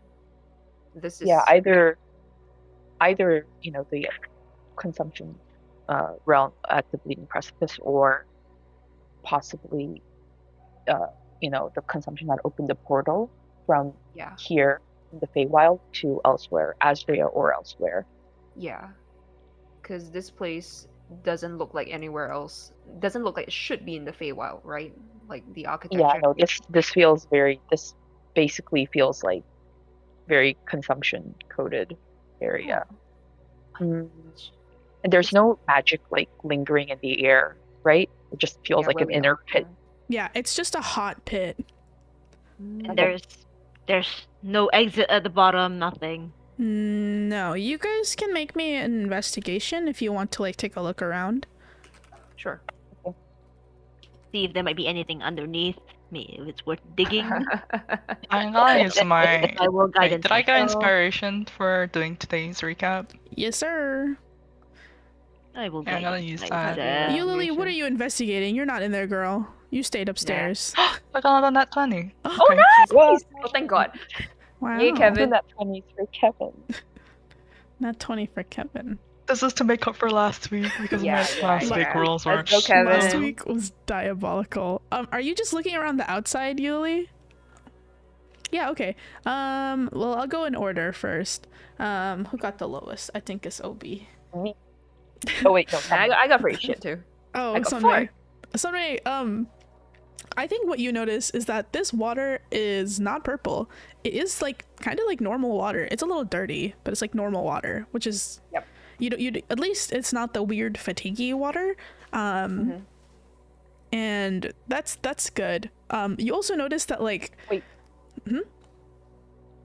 Oh, finish on Mason, then I have some left. Okay, you also noticed like I think you're more paying attention to Madrid than anything else, which is why maybe your roll was so low, that he was like sort of listening to Oberon's description, and he was like sort of tuned in, and after that he started he started like pacing the walls with his seahorse, who's looking quite annoyed that they're down here. Right. And he seems like he's about to start punching the walls. Oh my God. So that's what you Hold on, I have the notice. gift. Okay. You have the what? Yeah. I have the gift. Hang on, let me see this. Here we go. That's him right now. Literally, that's him. That's him. That's him. Okay. Next is I want to say Obi. Obi. Yes. I do have the question. Sure. What's your question? So earlier, I could use what is it, pious protection and things like that. Can I try and reach for inspiring piety then? Can I heal it? Oh, you don't need to roll for that. No, you can't. It's like you're cut off again. Oh, okay, very nice. Okay, Mhm. that's it. Yep. So it has been the portal has definitely been shut. Yeah. Yeah. Whatever leak or like thin part of the membrane that allowed you to sort of contact your ability to, try to reach for the Arcana, it's gone. Okay, I do tell that to everybody else. Like whatever link that the consumption had open, it's definitely closed now. Yep. Right. And I think I'll bundle you and Avani's checks together. The two of you sort of like look around at the like abruptly ending architecture, I think is what you notice. And maybe you like dig around a little bit at the soil past it. It doesn't continue. It almost is as if like whoever it was stopped carving where they stopped here. Like past it is completely unprocessed, like walls. It's not even smoothed out anymore, like past where the architecture stopped. And next I'll just do Yuli because I think it's funny that she's looking around now. Yuli, where are you looking around? What are you investigating up there? Maybe just like a lone pillar. I don't know. Which weird. pillar? You're looking at the pillar? What else? Why has it got a face on it? Yeah, you're looking at the pillar, Yulili, and honestly, this art, not to your taste, but it does kind of look like, now that you're looking around this place, this kind of looks wrecked. Like, they had some sort of fight here, or someone had an upset time, because, like, it's a little bit in ruins, and you're not sure why. You can see, though, on the face, there is, like, the image of the person like angry, looks like they're about to go to war. You can see at the base of the pillars though, there's a couple of there's rows of flowers carved, and that's true for most of the edges of all of these sort of pillars that you see, which is an interesting thing to add to a war motif. Okay, she's just gonna be like, oh my god, the demons were here and we're wrecking the whole place. Are you telling this to Hako? Is Hako with me? Hako's the only person up there with you. Yeah. They're there to supervise. She will. And tie all our ropes together just in case, right? Yeah, and then she's gonna be telling Hako like, oh my god, this is why Oberon got possessed. What are you talking about? Okay. I believe then that's Kevin. So Kevin, you're sort of watching people look around. You're looking around yourself. You're sort of digging through the mud a little bit, maybe with your toe, to see what the hell is happening here. What am I looking at? When you sort of see a little glint in the dirt that maybe is next to one of your lit up rocks, and you pick it up and you find it's almost like a bowl. It's a very shallow ceramic bowl. It has a face sort of carved onto it, and there seems to be a couple of very sharp divots. Kevin, give me a quick dexterity saving throw as you pick this up. Okay, wish me luck, guys. Oh my god, you have +3. Are you crazy? That third, not 20. No way! The text. Let's go. Whoa, Let's go. crazy. Let's go. Oh my god. Yeah, Kevin, you pick up Redeeming your luck. this bowl, and you just manage to like avoid, like you're trying to clean it off. It's covered in mud, but like you just manage to like graze one of these sort of divots that's in the bowl, and you pull your hand away just in time before it gets sliced on a like surprisingly sharp edge within the inside. You can see that there's like a motif of a face. After cleaning it up a bit, there's a bunch of what looks like crossed swords aiming at the face, and it is just sort of stained with a bit of a like rusty-ish color that doesn't seem to be mud. And it looks like this. I sent you the picture. I'll post about it later because I'm sure you'll look at it. Looks like that.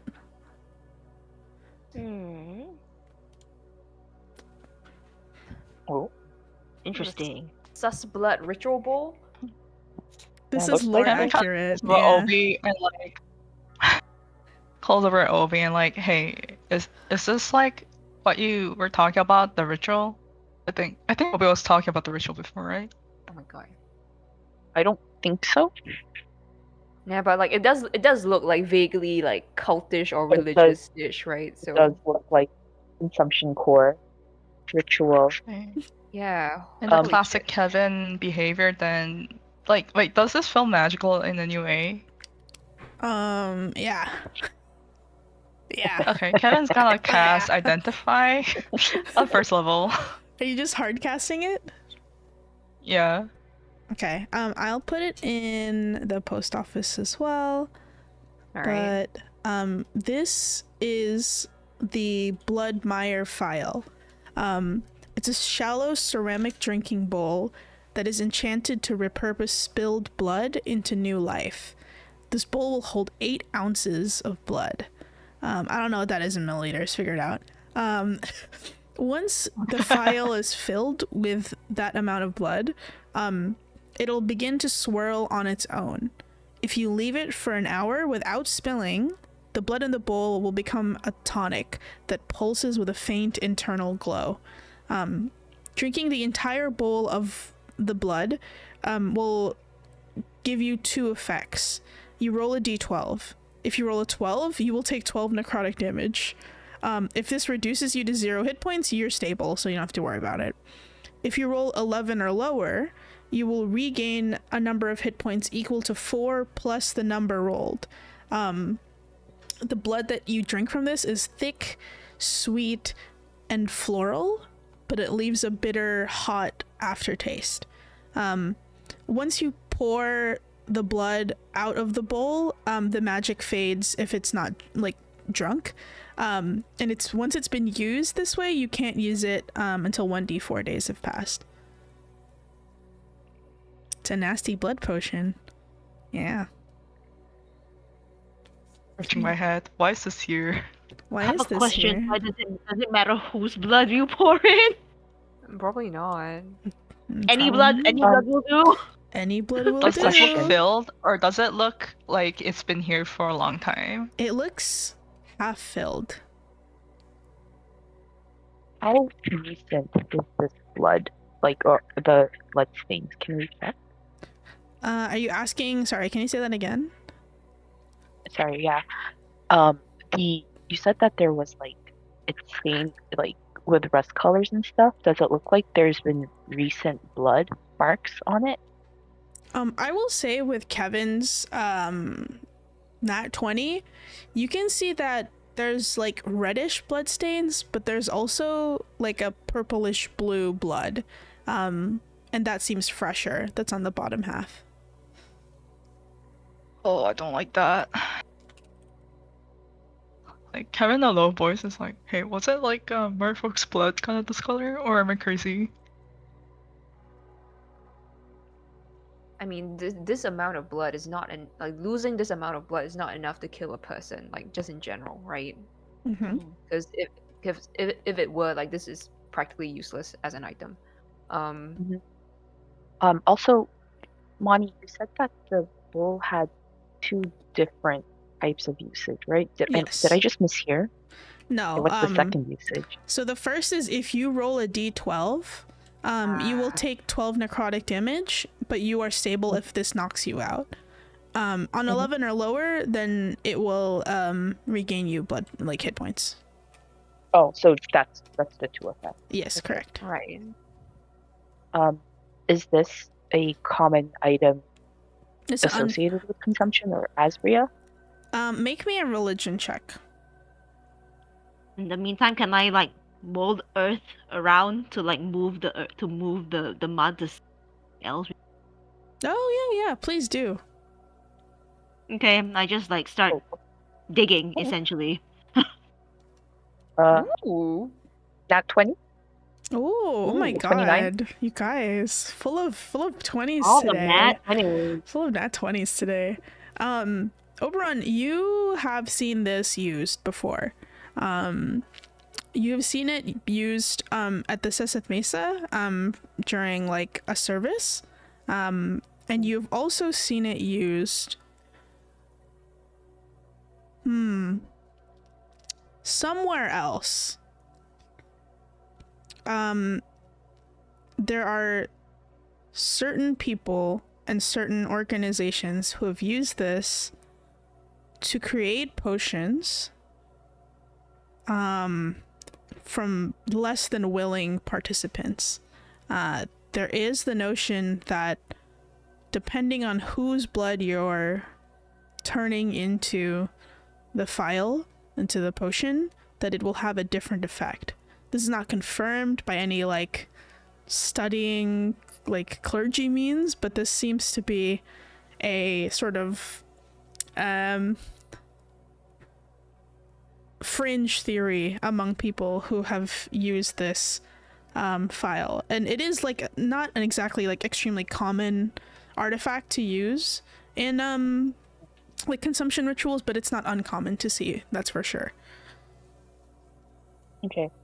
And this bowl is pretty much associated only with consumption. Like you don't find this in Yes. markets in like Hagen No. or Lower Orchard, right? The only way to really use this and get your hands on it is if you are in Asbria, if you have connections to a consumption like clergyman, and if you like go out of your way to find it. But those who are associated with the consumption, especially like the formal like structures of those who follow the consumption, then yeah, that's where you would find this. I'm going to ask you a question via text in my private RP chat. Okay. While you're doing that, Avani, go ahead and make me another investigation check, this time with advantage, because you move the earth around. Okay. I will guidance myself anyway. Yes.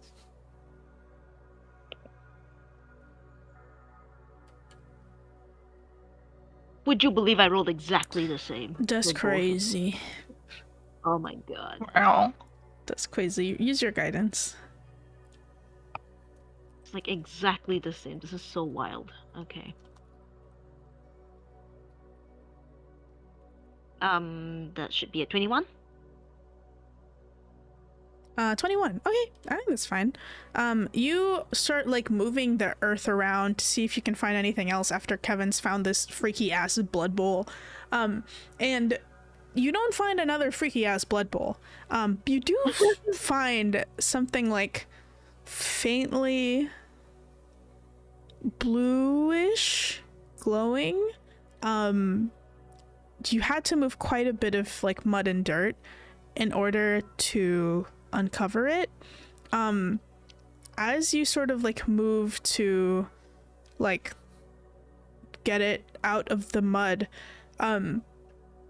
quicker than you might have imagined, Madrid's like next to you and his hand darts in front of you to grab at it, and he pulls out from the dirt that you uncovered what seems to be several shards of a like milky bluish white crystal.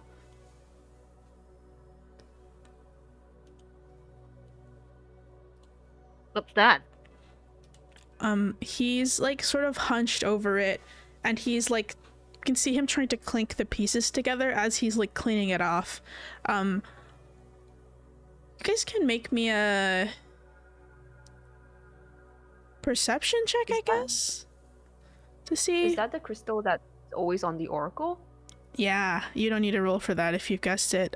So this, you can't really tell 100% that this is it, but from the way that Madrid has like taken to it, and the sort of familiar color and shade of like milky bluish white, this seems to be, at least in part, the oracle's crystal.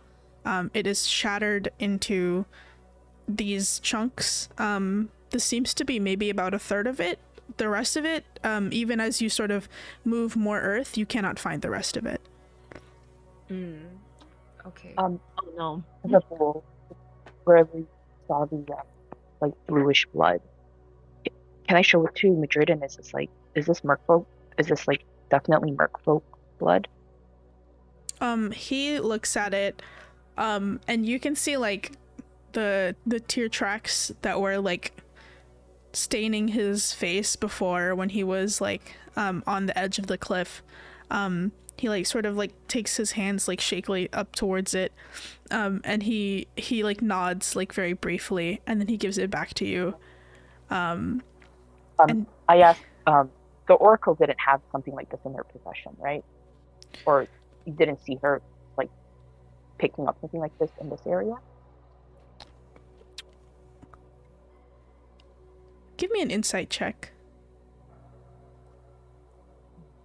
Can I also make one? Because I'm kind of curious about this as well. Oh, that was bad. 11.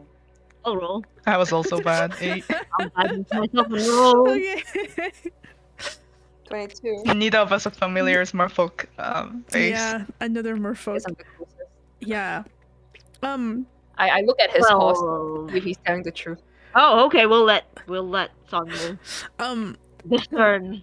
I think the rest of you are looking at Madrid, and his face is quite stoic as he says, she's not used something like this before. It's not, why would the oracle need to? And then Sonmei, you can just see the horse next to Madrid. It's like rolling its eyes, and like sort of like spits towards the side. She's just like, Madrid, my man, this is kind of important. Don't lie to us. Your horse is telling me that like she's used it before. He's- Horse. Your horse. he looks at the seahorse and he's just like, you know nothing about the oracle. Listen. We're not accusing her of anything, but this could be important with regards to her whereabouts. We're just trying to help. It almost is like he's a deflating pufferfish. His whole body sort of like exhales sadly in the most like depressing way like divorced dad can exhale. And his sort of like bravado and like puffed up like state from before, this doesn't even feel like recognizable to you as the same guy. He like lets out like a very tired like sigh, and he says,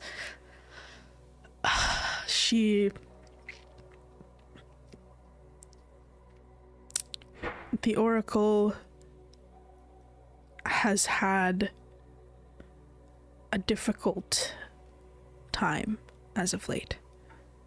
The war has taken its toll, as you can all see, on all corners of the Feywild, and we merfolk are not exempt.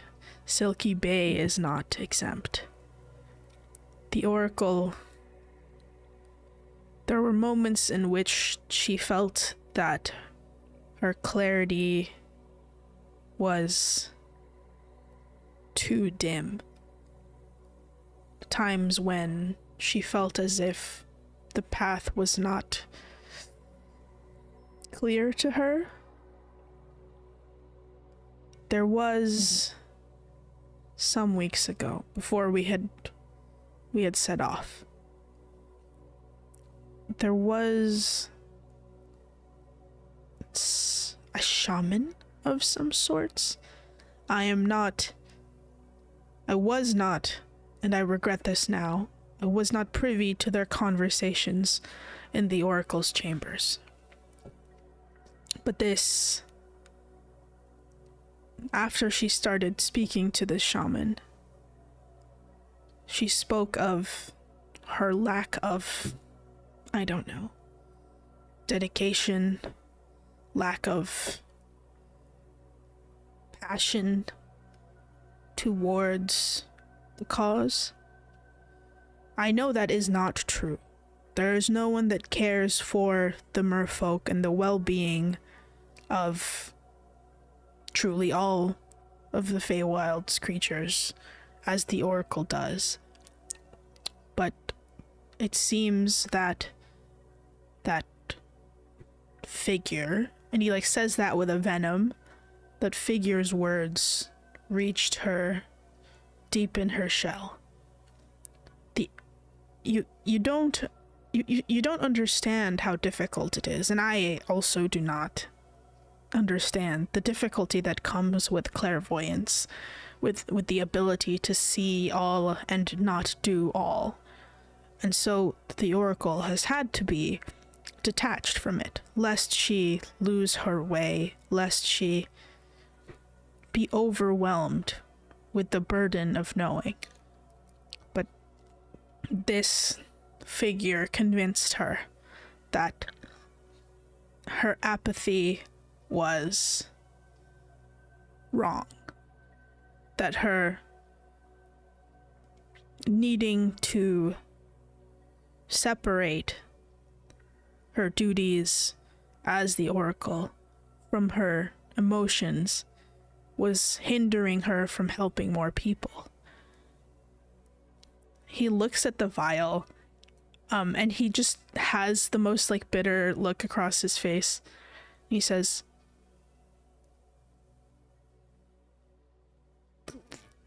she was given that by that shaman, that quack. Oh. You saw the shaman in person even if you didn't attend the meetings. What did they look like? Could you describe them? I did not see their face. They wore a mask of sandstone. It's the color of sand, but it was smooth like rock. Their face placid. But they wore this mask around me, and I suppose the Oracle got to see their true face, but I was not privy to it. Do you have any other details about them? They're not Fae. I know that much. Not Fae. Not from this plane. They're not of the Feywild. I could smell them from leagues away. They were not of the Feykin, if that's of any use. Not of the Feywild. Did they have any other? Oh, good. Oh no. I think you were also asking, did he come alone or with other people, or? No, the figure was solitary. They sought audience with us in Silky Bay, with the Oracle, bearing great, as they said, great insights. And they must have said something that resonated with the Oracle to make her take them into her chambers without me there. But you wouldn't happen to know exactly what the Oracle said before they were seen privately by her, correct? Again, when they introduced themselves. I was not privy to their conversations. She would not share with me, and it is not my duty to ask. The matters of the Oracle, as far as I am related to them, are for her well-being and for her safety. And I had perhaps incorrectly assumed at the time that because we were in a territory that I had thoroughly guarded, being our home in Selkie Bay, that any incidents would be under my purview. I suppose the only thing that she mentioned, a couple of nights after this figure had moved on, was that she felt as if it was what convinced her to help the Sealy Court, to join the fight, to push herself further than she had previously positioned herself. Okay, so since you were in guard duty then, did this shaman carry any, like you must have checked the body for weapons before entering to see. So any sort of weapons maybe made of silver or any sort of symbols that you could recall on their body? They Any bore notable professions? Yeah, they bore nothing in terms of weaponry. Right. I would not have allowed them near the oracle if that was the case. And he sort of like his brow scrunches a little bit.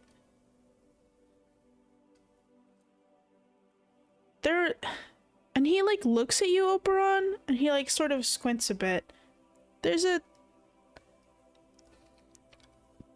a feature, I think, that is not common amongst us in the Feywild. I've only seen it twice, well, thrice now, I suppose. And he like points at your hair, Oberon, and he says, Okay. he had course. the similar to you and that one up at the top of the temple. The dark hair streaked with white.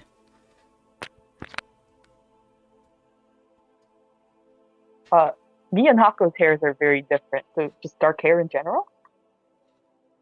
It was not White specifically? It was not as black, I believe, as yours for the dark. It was almost a brownish. It was lighter in color, as a bit like kelp. But there was a streak of white. The only guy that I can think of with hair like that is one of the twins that we met recently. I have yeah.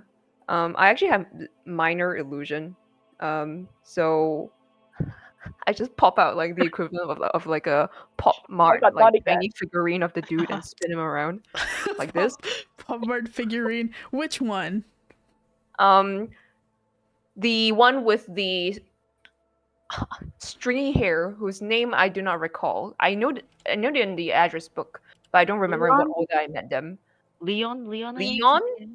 The one with blondish hair is Leon, right? Yeah, the And one the with the other one- blondish hair is Leon, and the other one is Leon. Leon then. Yeah, they tried to like talk to me at some point. This Like dude. this? Madrid points, and like his finger starts shaking, and he's like, the face is not familiar to me. Like I said, they bore a mask, but the hair is the same. Holy shit. Recognize Oh, me. yeah, right. The blondie? Nah, the one with the white and black hair.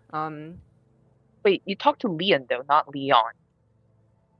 I saw Right? both of them at some point. Yeah, Because you like you I saw was both of talking them, to I one think. brother Yeah. and the other brother jumped out of nowhere, and I was like, oh okay, bye. Yeah.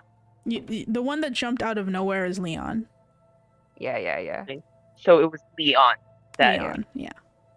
Okay. And one was more friendly and the other didn't like him.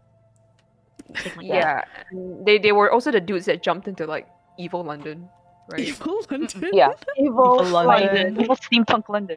Evil steampunk London. Okay, so I'm like, wait. So these are the dudes that like we met at the, Shutter's place. They were in that same trial that we took. Didn't you say we saw them like go into the other portal when we were coming here? Yeah, the evil steampunk London portal. Yeah, what the heck? Well, everything that we're hearing about these guys like does not bode well. I honestly don't even know much about them besides their names. If that's even their real Um, names, we don't even know Yeah. that for sure. Okay, so I- confirmed it is Leon, the one with the curly hair with the white Yeah, streak. most likely. And he Okay. was here peddling. He was here peddling the consumptions artifacts and some kind of connection to her teachings. Considering that when I saw the consumption, she said that I don't need to be seeing this, so it seems like the twins are probably directly working for the consumption, like under her orders. So this Oh, seems like some sort of plans that possibly the consumption set into motion. Why would she And want a Feywild oracle for? well, that's the $1 million or million gold question, isn't it? yeah. Well, in the first place, what kind of link does she even have to the Feywild? I thought the Feywild does not subscribe to deities from our plane, right? That's how it's supposed to be. No, but war. Feywild is currently undergoing Mm. a war with the hags, and Oh, so she war wants. is She's making a profit off this shit, isn't she? Like a evil capitalist. possibly. I mean, why the The hell war is there even not. an Asbury architecture in like Feywild to begin with? Like this thing's been here for much longer than like from what actually can Kevin tell that like, this architecture wasn't like made in a day? Oh no, this looks old. Yep. Yeah. Yeah. Like Well, this overgrown was like actually, speaking of, previous session you said that it was like more like a jarring overlap of two different areas, right? And less of like a natural architecture that's been overgrown by Feywild. Correct. Yeah. So it seems like there's certain pockets of the Feywild that has overlap or connection to either the Arcana slash our, mortal plane. So this is probably one of the areas where the Feywild and possibly the mortal plane have some sort of overlap. Connection, yeah. Like when we were the walking layers under are the thin. tree. Yeah. Makes sense. So far, I think we've only seen hints of Asbria, like when Hako saw the Asbrian desert sky constellations while we were walking through the big tree, and now this. So that means either other places of the Feywild have overlaps with other areas of oil, or our mortal plane at least, or the Feywild is, has overlap with just purely Asbria. So I guess we'll see if we keep traveling across. I guess so. Maybe like a whole, or maybe like a chunk of land from Asbury actually got them moved into the Feywild. Right. Like maybe the planar structure overlap. was moved into the Feywild. I don't think it's moved as so much as it is just a planar overlap of sorts. So there might be like this place, just in Asbria normally as well. But like in the Feywild, like you can maybe sort of semi-touch upon it. Like, because there's a little bit of an overlap. But I feel like we're all just hypothesizing here, and we've looked Yeah. around all there is down here, right? So maybe we should go up and either we set up camp for the rest for the night, or we look around maybe the top area a bit more if you wanna try to figure this out, whether it's phasing or it's been like I don't know why I was about to say transmutated, but like, Yeah. I mean, all things considered, I don't get the feeling that the Oracle's dead. She's just somewhere else right now. It's likely that the consumption or whatever, they maybe need her for something. She's a powerful figure, right? She's got abilities and stuff that they may think are useful. They wouldn't just throw that away. I think for what we can tell, consumption loves war. There's a Yeah. war going on, and the Yeah. oracle would have been a big asset in the war. And so possibly that's why the consumption essentially got her out of the way by luring the So oracle that she, to either her realm or so that she couldn't another. stop the war, basically, Yeah, yeah, because the consumption likes war going on as long as possible. possibly. Or there might be other things going on in the mortal realm that, I don't know, maybe require the oracle in one way or another too. So also kidnap the oracle Yeah. for that. But I don't think there's no body. So I definitely It don't doesn't give me think the the feeling that oracle is she's dead. dead. There are easier ways Yeah, to kill Yeah. her, so you know? yeah, So I hope you can it's take like, comfort in that, Madrid. why don't no, I No, not really, but you know. Madrid looks like he wants to throw yeah. up. The worst outcome has been avoided, which is her death, I believe. So Yeah. yeah, keep As looking long forward. as she's breathing, you can find her again for sure. There yeah. must be somebody Why don't else you? that can send messages across planes besides her, right? So keep trying. Madrid sort of like Well, takes his hand and like rubs it across his face, and he like nods slowly and he says, "Yes, if she were dead, I would know. I know she is gone, however, and that brings me little solace. I cannot go to the material plane. As much as my duty is to the Oracle, now that she is not here, I must reconvene in Silky Bay. I need to inform our people. We need to...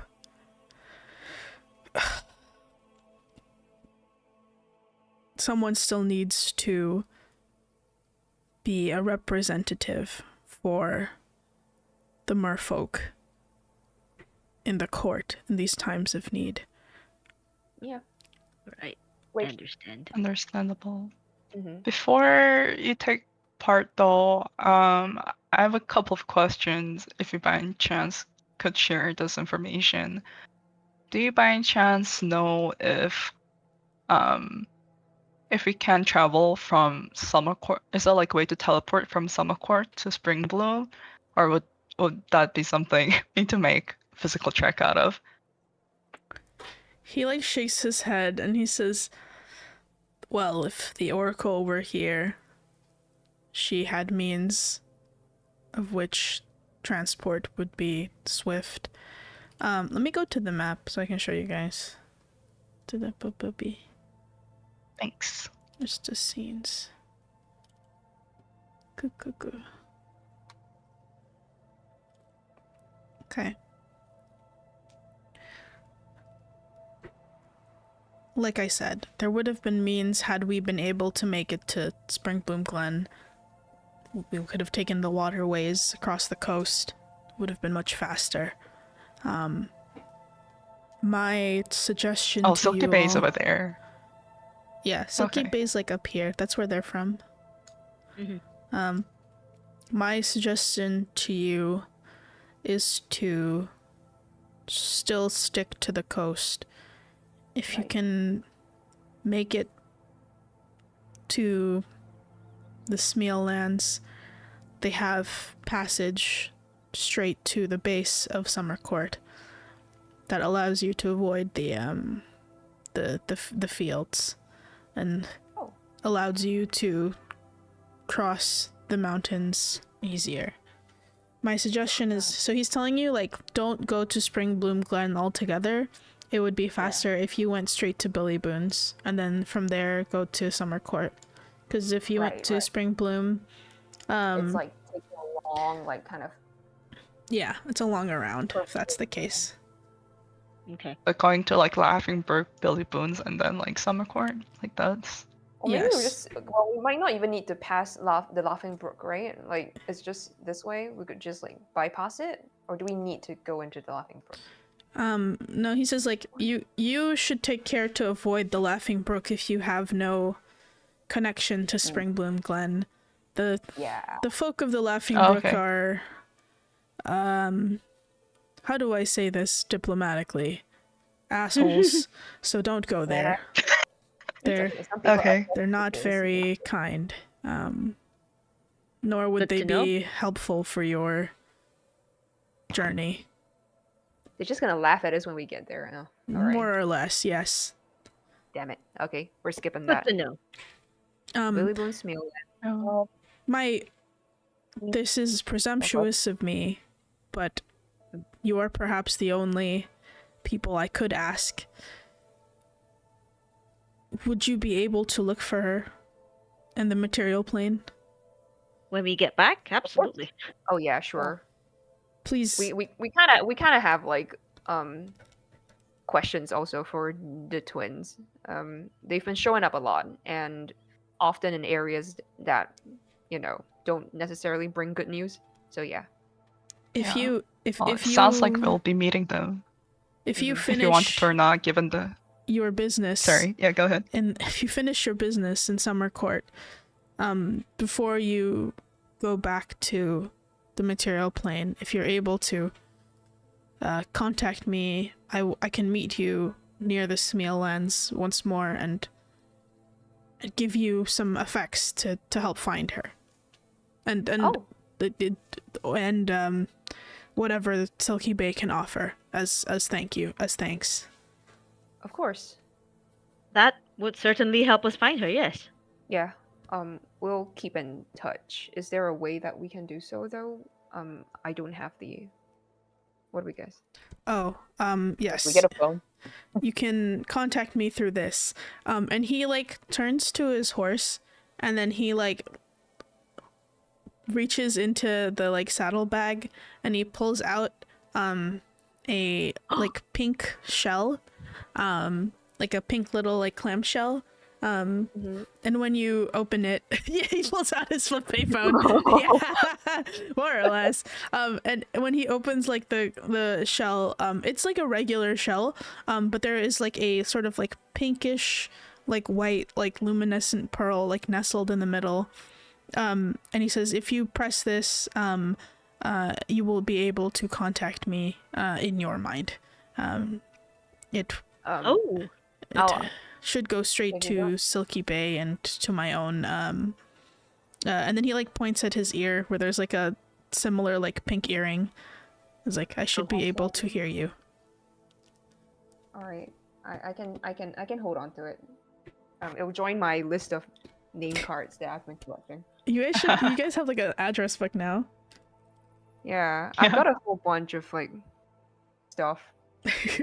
Communication devices. Yeah. If I level up enough, I could just summon his horse and ask the horse. You could just ask his horse, man. His horse would be happy to not be there. Find Steed. I just okay. Awesome. Find Steed, specifically his. Find Madrid Steed specifically. Yeah, I want Madrid Steed specifically. I want Madrid Seahorse. Give me Madrid Seahorse. He says like before you guys climb out of the pit and whatever, he'll like give you one last piece of advice, and he'll sort of like very sheepishly be like, when you get to Billy Boone's Smeal lands, I would a word of advice. Take care with what you drink. You will need to drink, as that is Billy Boone's passage fee. Right. But take care of who you drink from and their intentions when giving you a toast.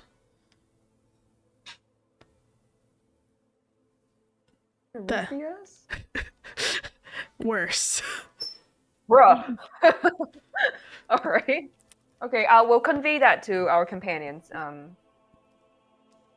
Thanks. Yep. I'll leave you with that. And if there's nothing else, I think that's where we'll stop for today. Yeah. Yeah. Okay. Whoa. Woohoo. Yippee. Super session.